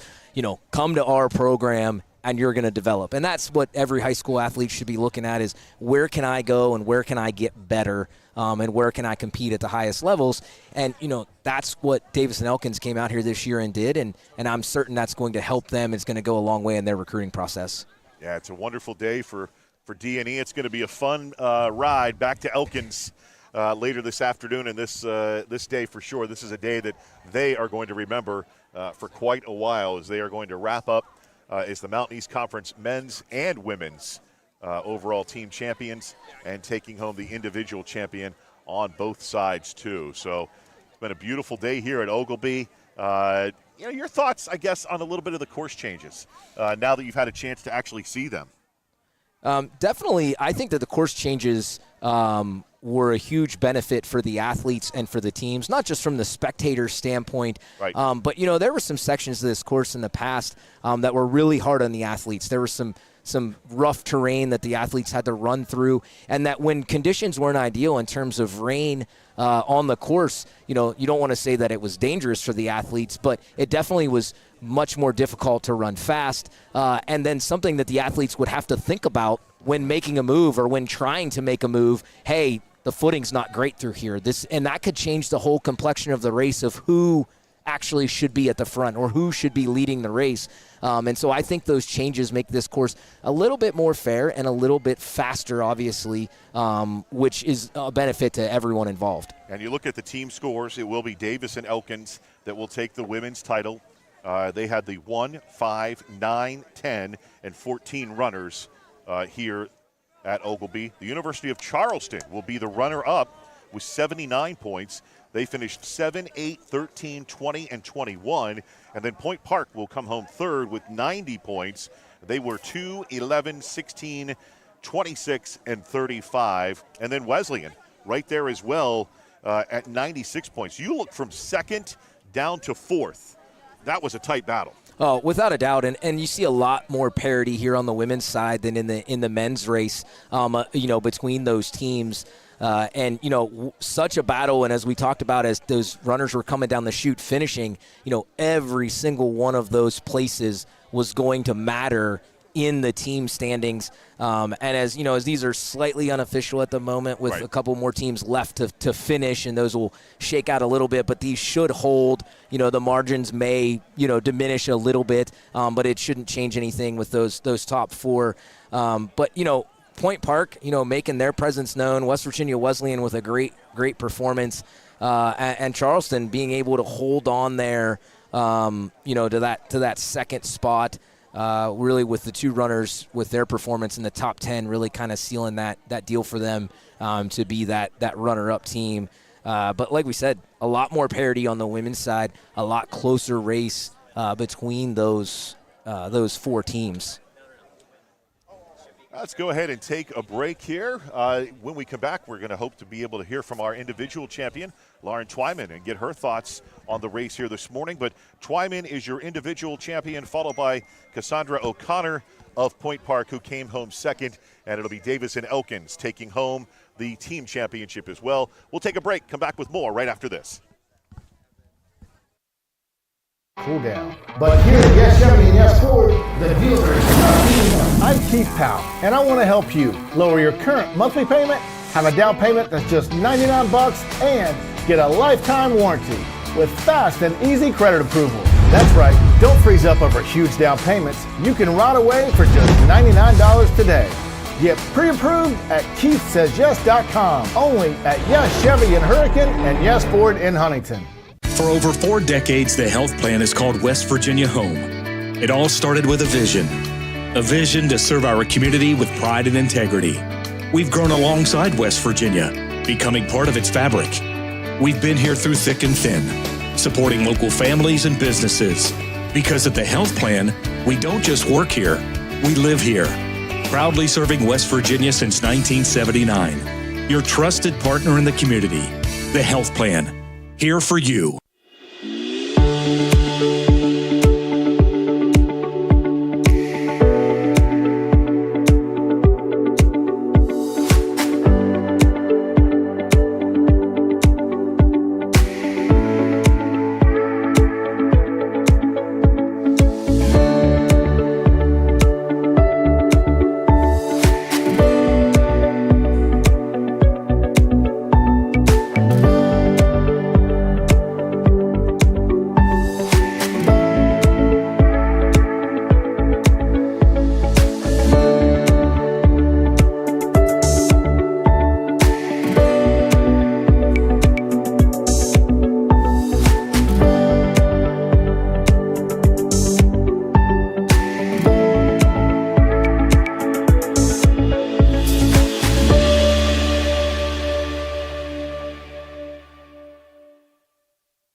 And we are back once again, everybody, here at Ogilby Resort in Wheeling, West Virginia, the 2024 Mountain East Conference Women's Cross Country Championships. And we're joined now by the individual champion from Davis and Elkins, Lauren Twyman. Lauren, you told us that's your first ever collegiate win. That is. I don't know what to think. I just went out there and ran, and then I was like, wow, I've never won a collegiate race before. And I've never beat my teammate Lydia either, so it's just kind of like a surreal moment for me. Take honestly. us through the race just from beginning to end. We saw really like in that last 1,500 to 2,000 meters, you were in third, and you ran down O'Connor and Hall. Yeah. Well, I'm really a 1,500, 800 meter runner, but I just thought my coach was at the top of the hill with about a mile and a quarter to go, and then he said, you can go out and win, and I just was like, that pushed me through. Like, I know I can do it. In that moment, I dug down, and I went out there and ran. And then I could hear people screaming all behind me, like, go, Leah, go, everyone else. And I just thought, I was like, I got to kick now. And then I put that 800 speed in, and I just went out and ran as hard as I could. Yep. And we saw that, as you came down that little downhill, you really opened up that lead. And, definitely that middle distance strength pays off right there as you're coming down through there. Tell us a little bit about the team performance. Obviously, you led the charge there to help the girls, take that team title. So tell me a little bit about the race strategy and what you guys were thinking. So we've been training all summer, all year. I mean, we got ranked #1 in the region 2 weeks ago, and I just knew, like, coming into this, I was like, we can beat strong teams. Charleston is a strong team. They have been in the past. But I was like, we're stronger. We're stronger than anyone here. Like, we have grit. We might be young, but we can go out there and win and beat anybody, anyone in the region, anyone in the MEC. I just knew we could. How about this day for Davis and Elkins cross country? You guys had the opportunity to watch the men go out. You saw Jan come home with the individual championship, and then you guys go out and repeat it. It's going to be a fun ride back down to Elkins, isn't it? Yeah, I think watching them just pumped up, just got our spirits up here, and then we were like, we can go, we can do this. What's it like as a competitor and as a runner when you do have the opportunity day in and day out in practice to compete against and go against somebody like Falkenstein, and what that's like? How has that helped make you a better runner? Yeah, she is an amazing runner, an amazing person. She leads our workouts. She always has faster paces, but we all know we can run as one. And just watching her go out and excel day in, day out, workouts, meets, track meets, anything like that, I just know, like, we can all run together, and she just pushes us to be better and be up to her standard. You talked about getting that regional ranking a few weeks ago and being #1. Did that put any added pressure on coming into this Mountain East Conference title? It definitely did, because I knew if we lost today, then we would probably get knocked down. But being #1 in the region, it kind of puts a weight on your shoulders. Like, you have you definitely have more pressure, but pressure makes diamonds. So here we are. I And like not it. only that, Yeah. you guys came in here and lived up to that hype, if Yeah, you will, right? yeah. That's got to make you feel pretty good Yeah, to come I in feel and to like show we, can go deserve that yes, ranking. Yeah, I feel like we can go out now and this is done. This race is over, and now we can set our sights on regionals and maybe even nationals. So Yeah. I'm happy. And so, what are the Absolutely. expectations going in to the regional and the national championships? No, obviously we want to go out and win regionals. We want that trophy. We want that banner. We want that respect, I guess, because just everything like that. And then going to nationals, I mean, top 20 would be really nice for us. And I mean, last year we didn't do as well at nationals as we did, but I think we could step up and be better this year. We're much stronger and better and healthier this year than we were last year. You also beat that 22-minute mark. Not by Yeah. much, 21:59. Yeah. What's that number mean to you? I've broke. I think I ran 21:58 at Lock Haven, which is where the regional course is, Ooh. and that course is completely flat. Yes. Yeah. But obviously this course has changed, but there's still hills, there's still downers, there's still sideways, like everything like that. And I mean, it's not a completely fast course, but just to break 22 here is insane. That's what I was going to say on this course, too, even though there were changes. You were 7th here a year ago, Yeah. right? How did the change maybe help you a little bit? Do you feel like it played into your style a little bit? Yeah, last year what really helped me was downhills. I was very trudgy, slow up the uphills, but I knew on the downhills I could pass anyone I wanted to. And just knowing that this course was a lot of flat and a lot more downhill, I knew I could work that and just use that to my advantage. I was even swimming at one point, but that helps me. That helps me run faster, and that helps carry me. Takes a little weight off like my body and just like free. We are back once again here at the Mountain East Conference Men's and Women's Cross Country Championships at Ogilvy Resort. And we are here with one very proud man, head coach Jason Piles from Davis and Elkins. Just talk to us about your day, and you got to be flying high right now. Oh, definitely. I mean, this was the team's goal. You know, the program's goal coming in as a group, both our men and women, was to, you know, they've put in a lot of work. They've a dedicated group, motivated group, and like we talked about yesterday in a little bit of a team talk, you know, the process to get here started years ago, but even a year ago, as we finished this championship and we finished our season, you know, we were looking towards this championship for this year. You know, so they put in the work. Couldn't be more proud of both groups. Yeah, it was a good day. You talked to us, Ricky and I, before we went on here just a moment ago. 2019, you guys get into Mountain East Conference. You come here, and you have a great showing. Yep. But then, as you said, COVID. Yep. So what's the process been like since then? Yeah, so that 2019 team, our women won the championship here with a almost all freshman group, and you know, obviously the future looked really bright. Our men were a strong second that day. COVID hit, you know, and it changed things. It changed things for a lot of programs, a lot of people. And, you know, it was a little bit of regrouping since then. We've always been right in the hunt. Our women have never finished, you know, below second in the conference championship, so we've always been there. But today, for them to get that championship was special. When we look back to 2019, we had one. Now to have one this year. And then, of course, the men, same thing. You know, we haven't had a championship. So, you know, we've got a lot of fourth and fifth year seniors on this group that made decisions to stay around for those extra years after COVID with some of that eligibility because it meant that much to them. You know, they wanted to win a championship when they were recruited. They talked about winning a championship, and they made it happen today. Tell me a little bit about the men's race, that strategy right there, you know, especially over the 5-mile distance, the rolling train, to really go out and say, hey, we're going to make it our race. We're going to take it from the gun. You know, what was that strategy like, or what did you instill in the guys there for the men's race? Yeah, so we got, like, our entire team is such students of the sport. So, I mean, they really follow, you know, they follow the sport quite well. So, and, you know, and they're great students of their own running and their abilities. So, like, you know, we talked a lot of, they had a plan in place coming into the race, but we talked about last night in the cabins, like, you know, we need to be aggressive. We need to get out. We need to get in position. A lot of switchbacks on the course, a lot of, you know, sections of the course that's hard to pass. It's hard to make moves. You're questioning yourself, you know, if you want to even keep moving on some of the parts. So if we put ourselves in a good position early, we know we could set the tone for it.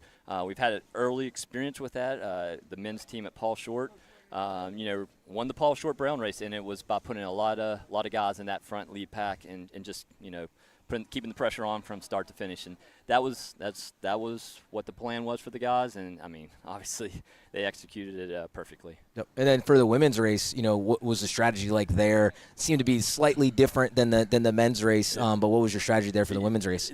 Actually, it was a little bit the same. It was to be aggressive, get out in that first K, because it's a fast first K and it's switchbacking. If you can put yourself in a good position as you're starting to work up these inclines and these hills, you're a little more confident if you're going up in front of a pack, leading a pack.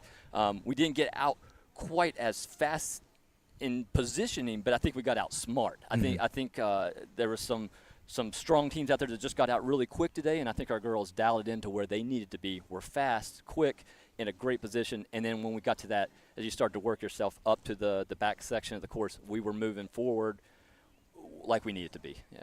Talk to us about Lauren. She said this is her first collegiate win, and to get it in a conference championship.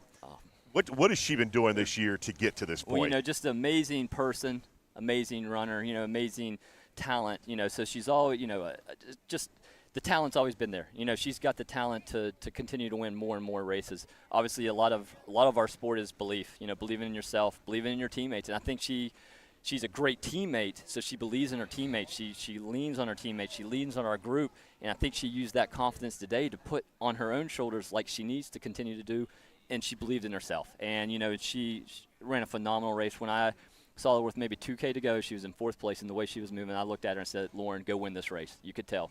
And I think other people, other families, other team members, we saw that.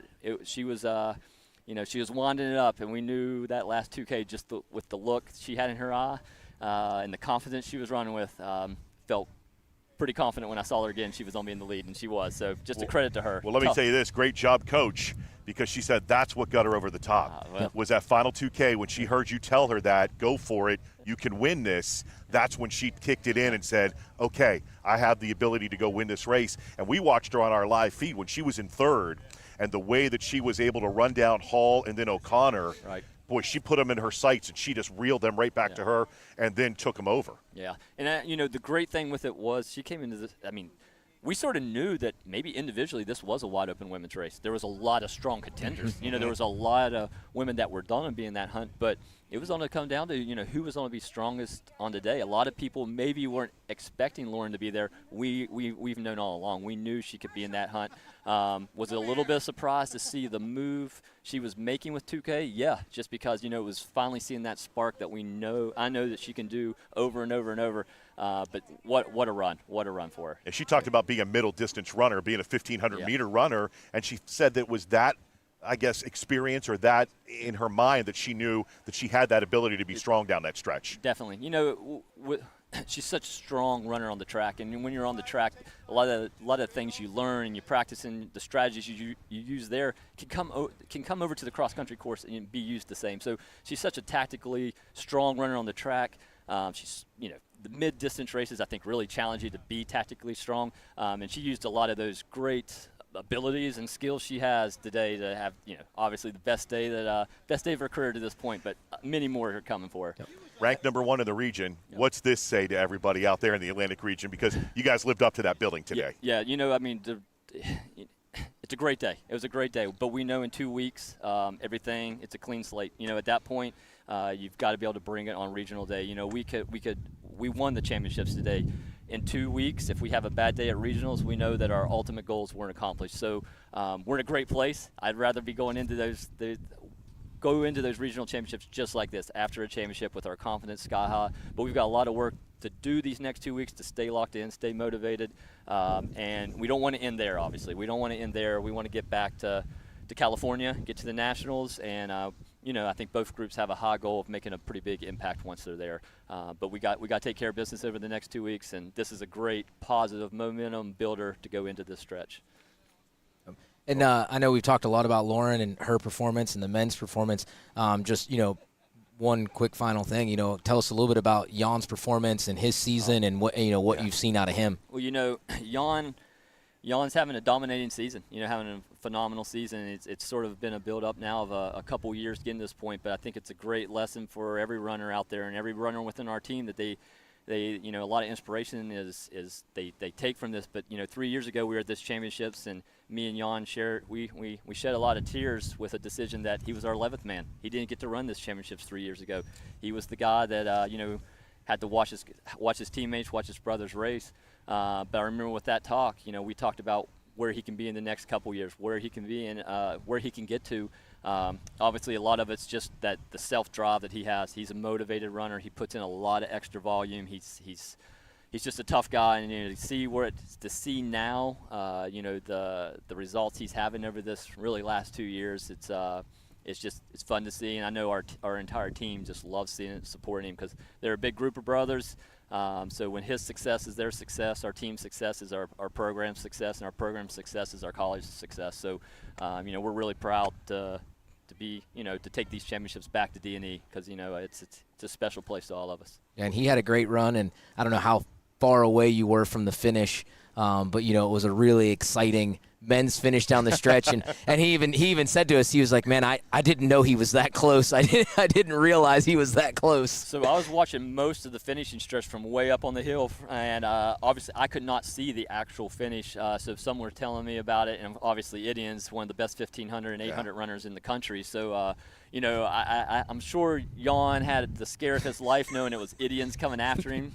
I'm glad he held him off, and I can't wait to watch go back, watch the video, hear the talk throughout it, and it's something fun to see. We saw Sam coming, but Jan really said he thought he had a larger gap than he did, and really got to the finish line just in time. Well, one thing about Jan, we joke about, like foot speed and 1,500 and 800, and like maybe Jan isn't blessed with as much of that 800, 1,500 foot speed, but I'll tell you what, he's one heck of a strong runner, because he puts in such those long workouts. We put in 8 to 9 miles of quality volume with hard repeats, and he's just built up such a strong aerobic engine that he's got the different type of foot speed at the end of the race. He's still going strong, and can sort of channel into that. Obviously, though, Idian's a phenomenal runner, and Charleston's a great team, and I'm glad we were able to get this one. So. Well, congratulations. What a performance today for Davis and Elkins, taking home the men's and women's team championships and the individual champion as well, going back to Elkins.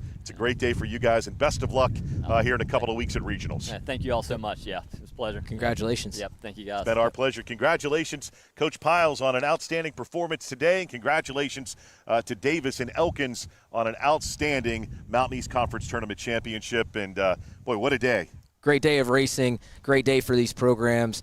Saw a lot of really good performances, a lot of happy athletes today, and looking forward to seeing what these teams and these athletes will do in 2 weeks at the regional championships. Yeah, it's on to regionals now in a couple of weeks for these teams, and to see, as you said, if they can continue the success and move on to nationals. Rick, it was great working with you today. Ricky Moore, thanks so much for being on the broadcast. I'm Scott Nolte. Folks, thanks so much for watching. This has been the Mountain East Conference Men's and Women's Cross Country Championships from Ogilby Resort in Wheeling, West Virginia.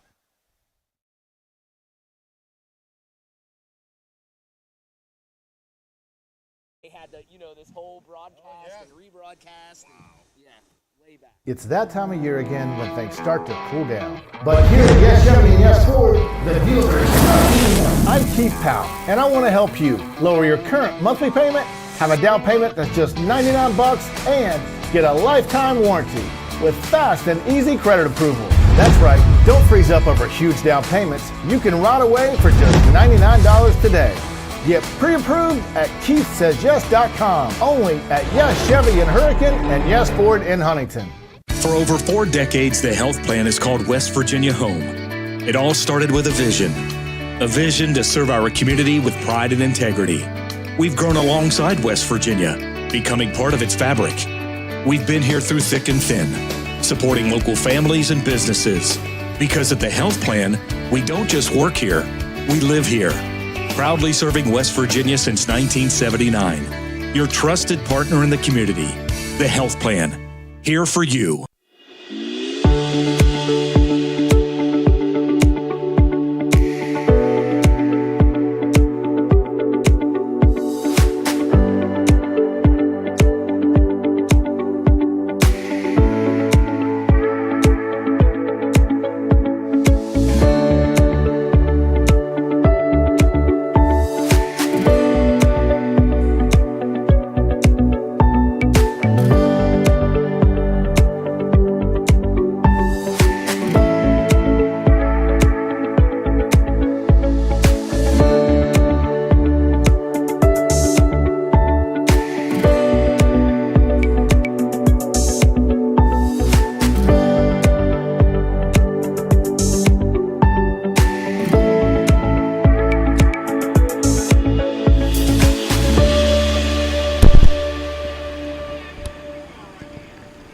Check, check.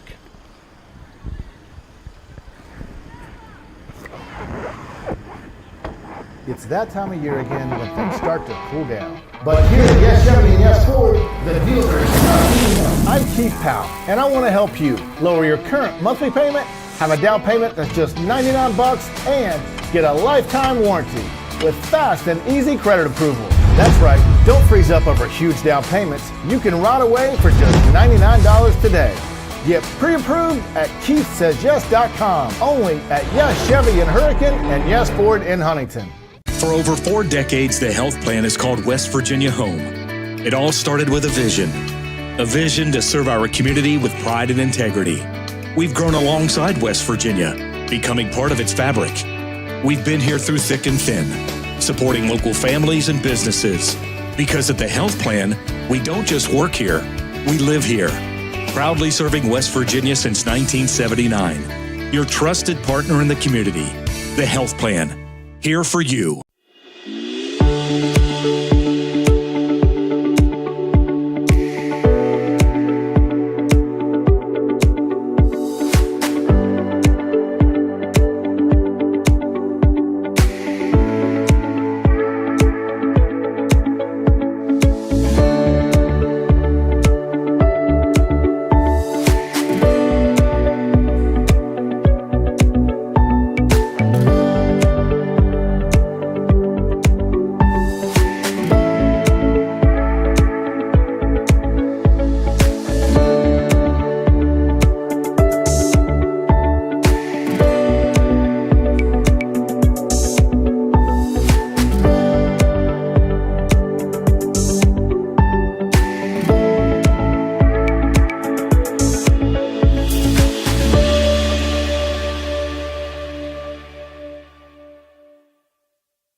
Check 1 2, testing 1 2.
Guns in that trailer?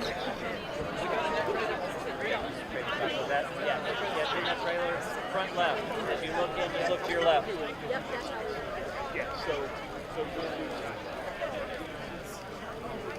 Yeah, so you'll do, so when you go finishing in 17 on call, finishing in 13, that's for Riley. He's also freshman runner of the year. And you can at least because 11 and 20 don't, you know what I'm saying? They don't come up like.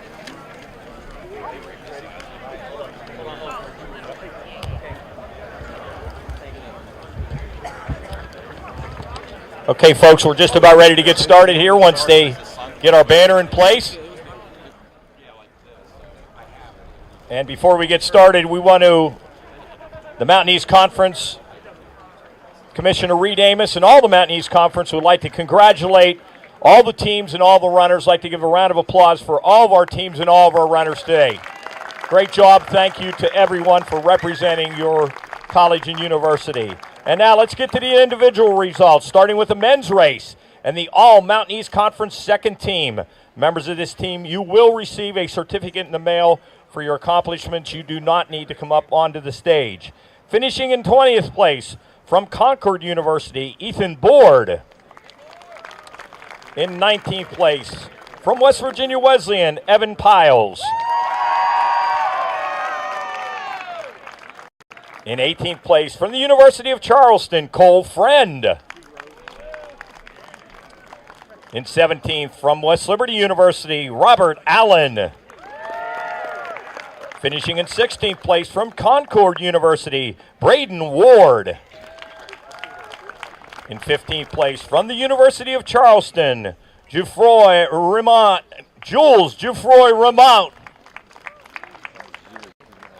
In 14th place from Concord University, Logan Zucchelli. Finishing in 13th place, and also the men's freshman of the year from Glenville State, Patrick Riley.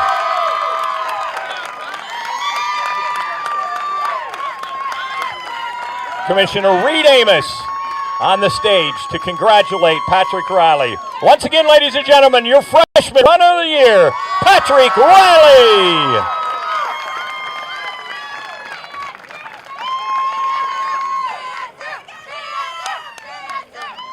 Finishing in 12th place from Davison Elkins, Connor Allison. And rounding out the second team all-conference from West Virginia Wesleyan, Anthony Sanders.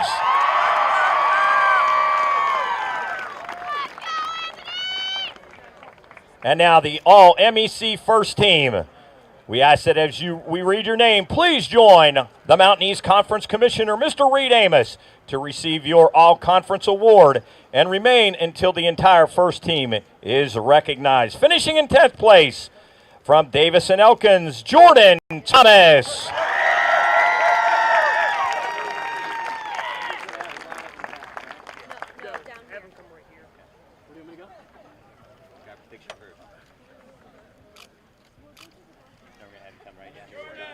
Finishing in 9th place, representing the Pioneers of Point Park University, Luke McKenna.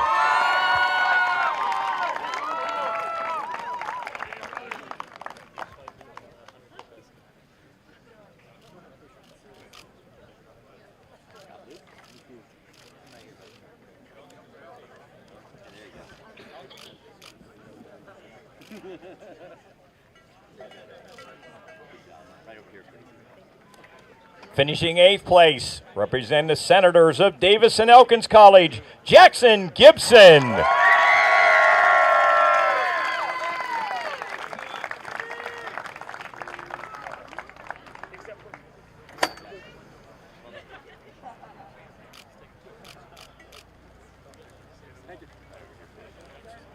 Finishing in 7th place, his teammate representing the Senators of Davison Elkins College, Chris Lucas.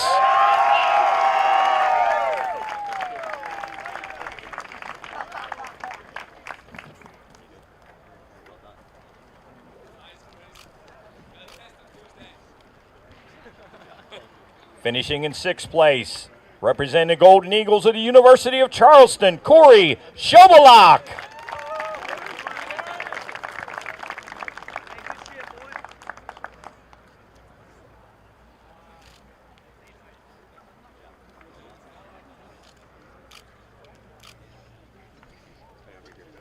Finishing in 5th place, representing the Senators of Davis and Elkins College, Carly Stevenson.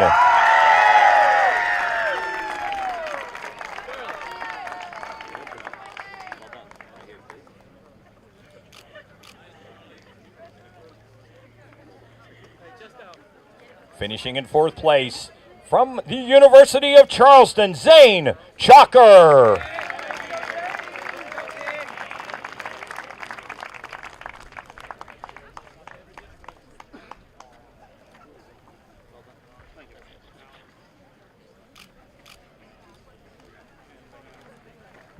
Finishing in 3rd place, representing the Senators of Davis and Elkins College, Carter McKenna.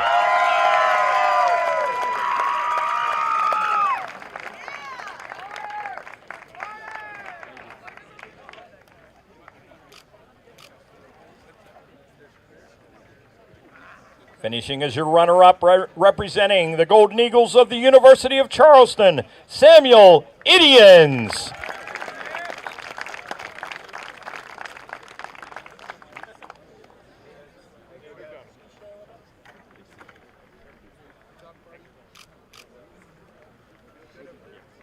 And ladies and gentlemen, your Mountain East Conference individual men's champion, finishing in 1st place, and also the 2024 Runner of the Year. He represents the Senators of Davis and Elkins College, Jan Tevis.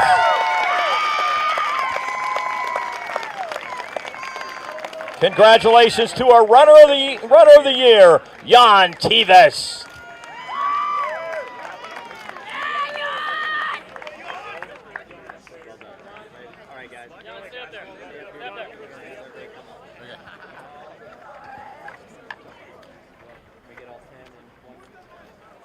Okay. Okay, great. Top 5 down front. Next row, jump down. Yeah. You guys are going to walk right up on top. Pretty short. Oh. You're funny, huh? You're funny. Sit down. Chris. All right. Look at my big fat nose.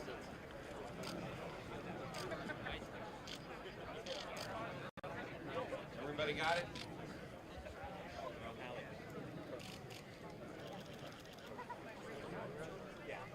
Good.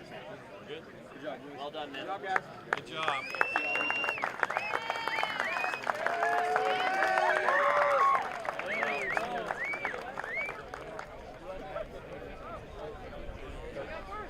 And now, ladies and gentlemen, the Mountain East Conference would like to present the Men's Cross Country Coach of the Award. This year's winner, ladies and gentlemen, he guides the Senators of Davis and Elkins College, Jason Piles.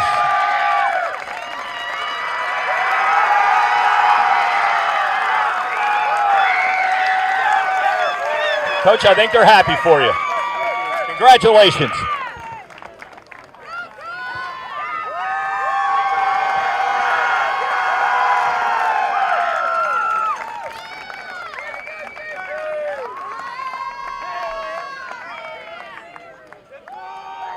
And now it's time for our team scores.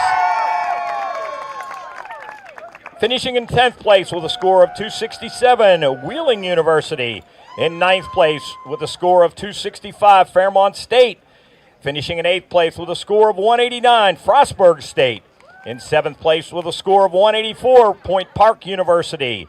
In 6th place with a score of 170, Glenville State University. In 5th place with a score of 168, West Liberty University. Finishing in 4th place with 120, West Virginia Wesleyan. In third place with a score of 102, Concord University. Your runner-up with a score of 45, the University of Charleston. And ladies and gentlemen, your 2024 Mountain East Conference champions with a score of 24, the Senators of Davis and Elkins College.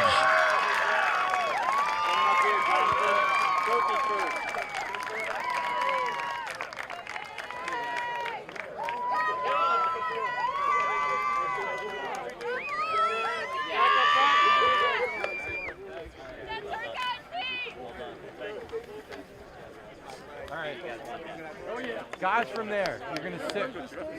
Yeah, sit. Just sit on the stage. Sit on the stage.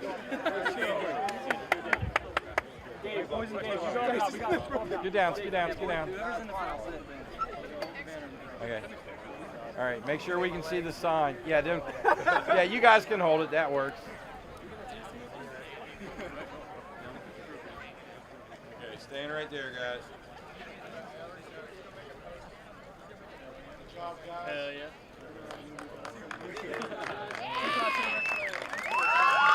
Once again, ladies and gentlemen, your 2024 Mountain East Conference Cross Country champions, the Senators of Davis and Elkins College. Guys on the back row, cheat with your toes. Cheat. Tristan, cheat. Squat a little bit. Don't tell President Chris I said to cheat. Get me in trouble. All right, on the count of three, we're going to yell, "Go Senators." 1, 2, 3. Go Senators! Once again, congratulations to the Senators. Jason. Do we need to get the... Oh, no, that's all yours. You're so honest.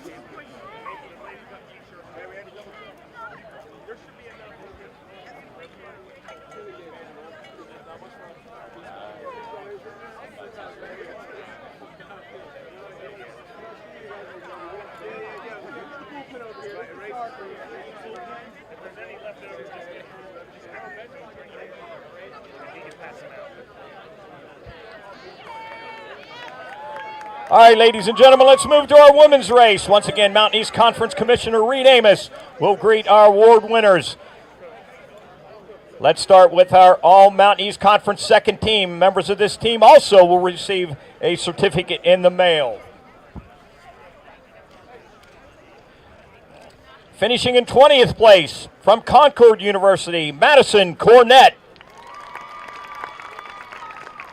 In 19th place from Davis and Elkins College, Rebecca Telez.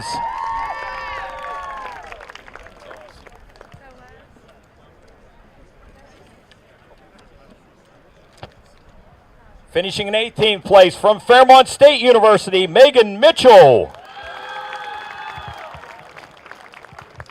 In 17th place from Point Park University, Jana Schmid.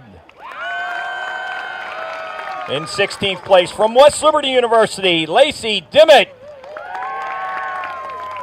In 15th place from Davis and Elkins, Ella Hessen.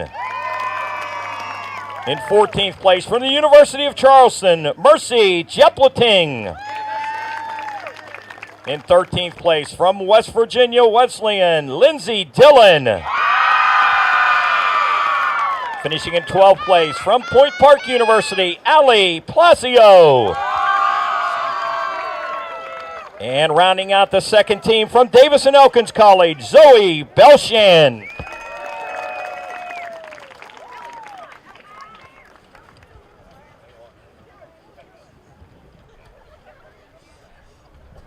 And now our Mountain East Conference first team. Having a little wind problem here, sorry. Finishing in 10th place from Wheeling University, Sydney Hamble.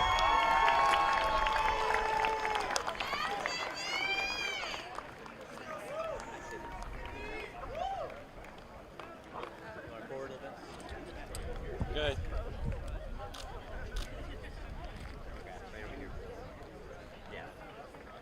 In 9th place from Davis and Elkins College, Savannah Hardman.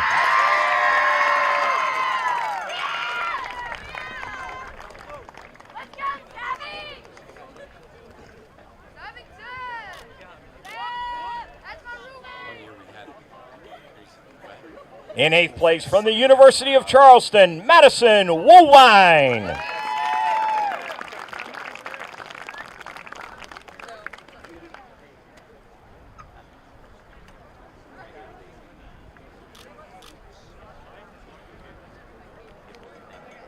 In 7th place, her teammate from the University of Charleston, Beth Sykes.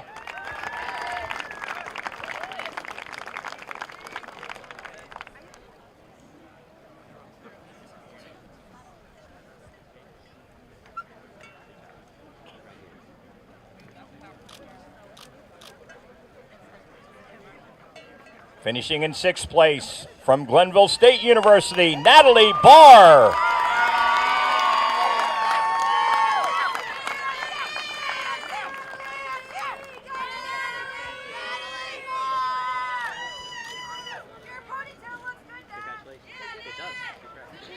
Finishing in 5th place from Davis and Elkins College, Lydia Falkenstein.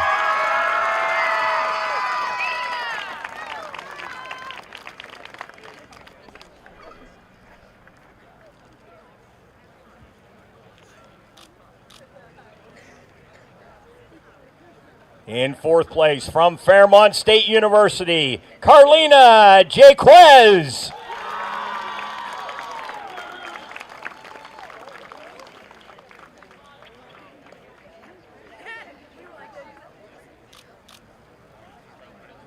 Finishing in 3rd place, representing West Virginia Wesleyan College, Leah Howe.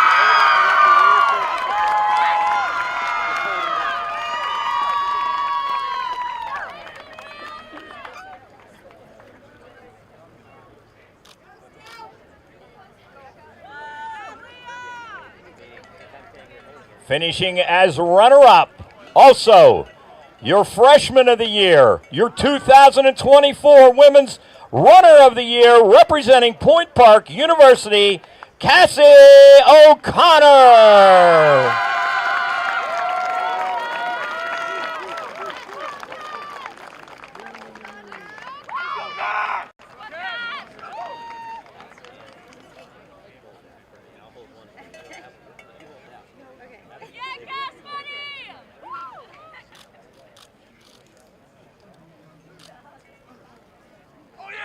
Once again, ladies and gentlemen, your 2024 Runner of the Year and Freshman of the Year, Cass O'Connor. And ladies and gentlemen, your 2024 Mountain East Conference Women's Cross Country Champion, representing the Senators of Davis and Elkins College, Lauren Twyman.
Once again, ladies and gentlemen, a nice round of applause for our first team All-Conference Mountain East Cross Country runners. Congratulations, ladies.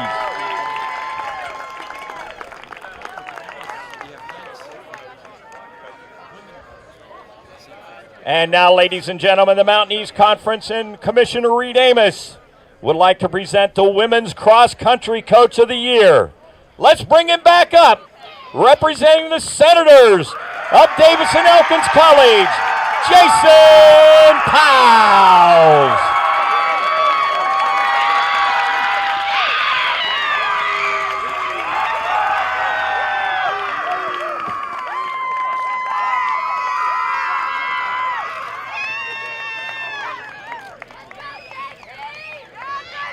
Congratulations once again to Coach Pals, the men's and women's Coach of the Year. Congratulations.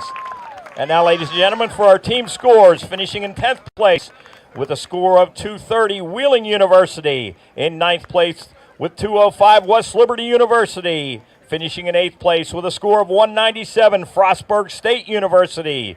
Finishing in 7th place with a score of 175, Concord University. In 6th place with a score of 162, Fairmont State University. Finishing in 5th place with a score of 147, Glenville State University. In 4th place with a score of 100, West Virginia Wesleyan College. Finishing in 3rd place with a score of 94, Point Park University. Your runner-up with a score of 82, the University of Charleston. And your 2024 Women's Mountain East Conference champions with a score of 41. Let's bring up the Senators of Davis and Elkins College.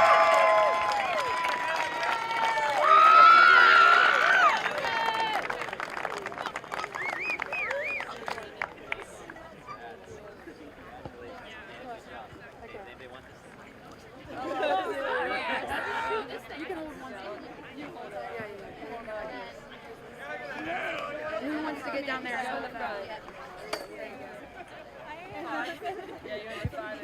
Yeah, do 5. Scoot them All right, I need one more over on this side. One more over. Hang on. Middle.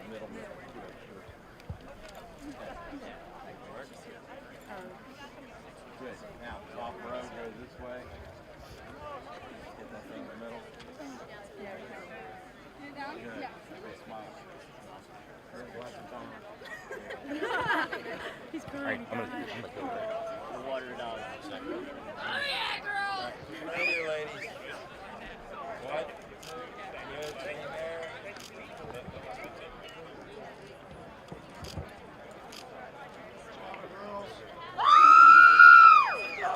You gotta tip her hat. Tip her hat. Tell us what. Tell us what. Okay, they want to tip that. You wanna tip her hat? Once again, ladies and gentlemen, 2024 Women's Mountain East Conference champions, the Senators of Davis and Elkins College. Congratulations, ladies. And that will wrap up our award ceremony, ladies and gentlemen. On behalf of Mountain East Commissioner Mr. Reed Amos and the staff at the Mountain East Conference, I want to thank you for attending this morning's event. Please drive home safely. Enjoy this beautiful weekend. We'll see you next year.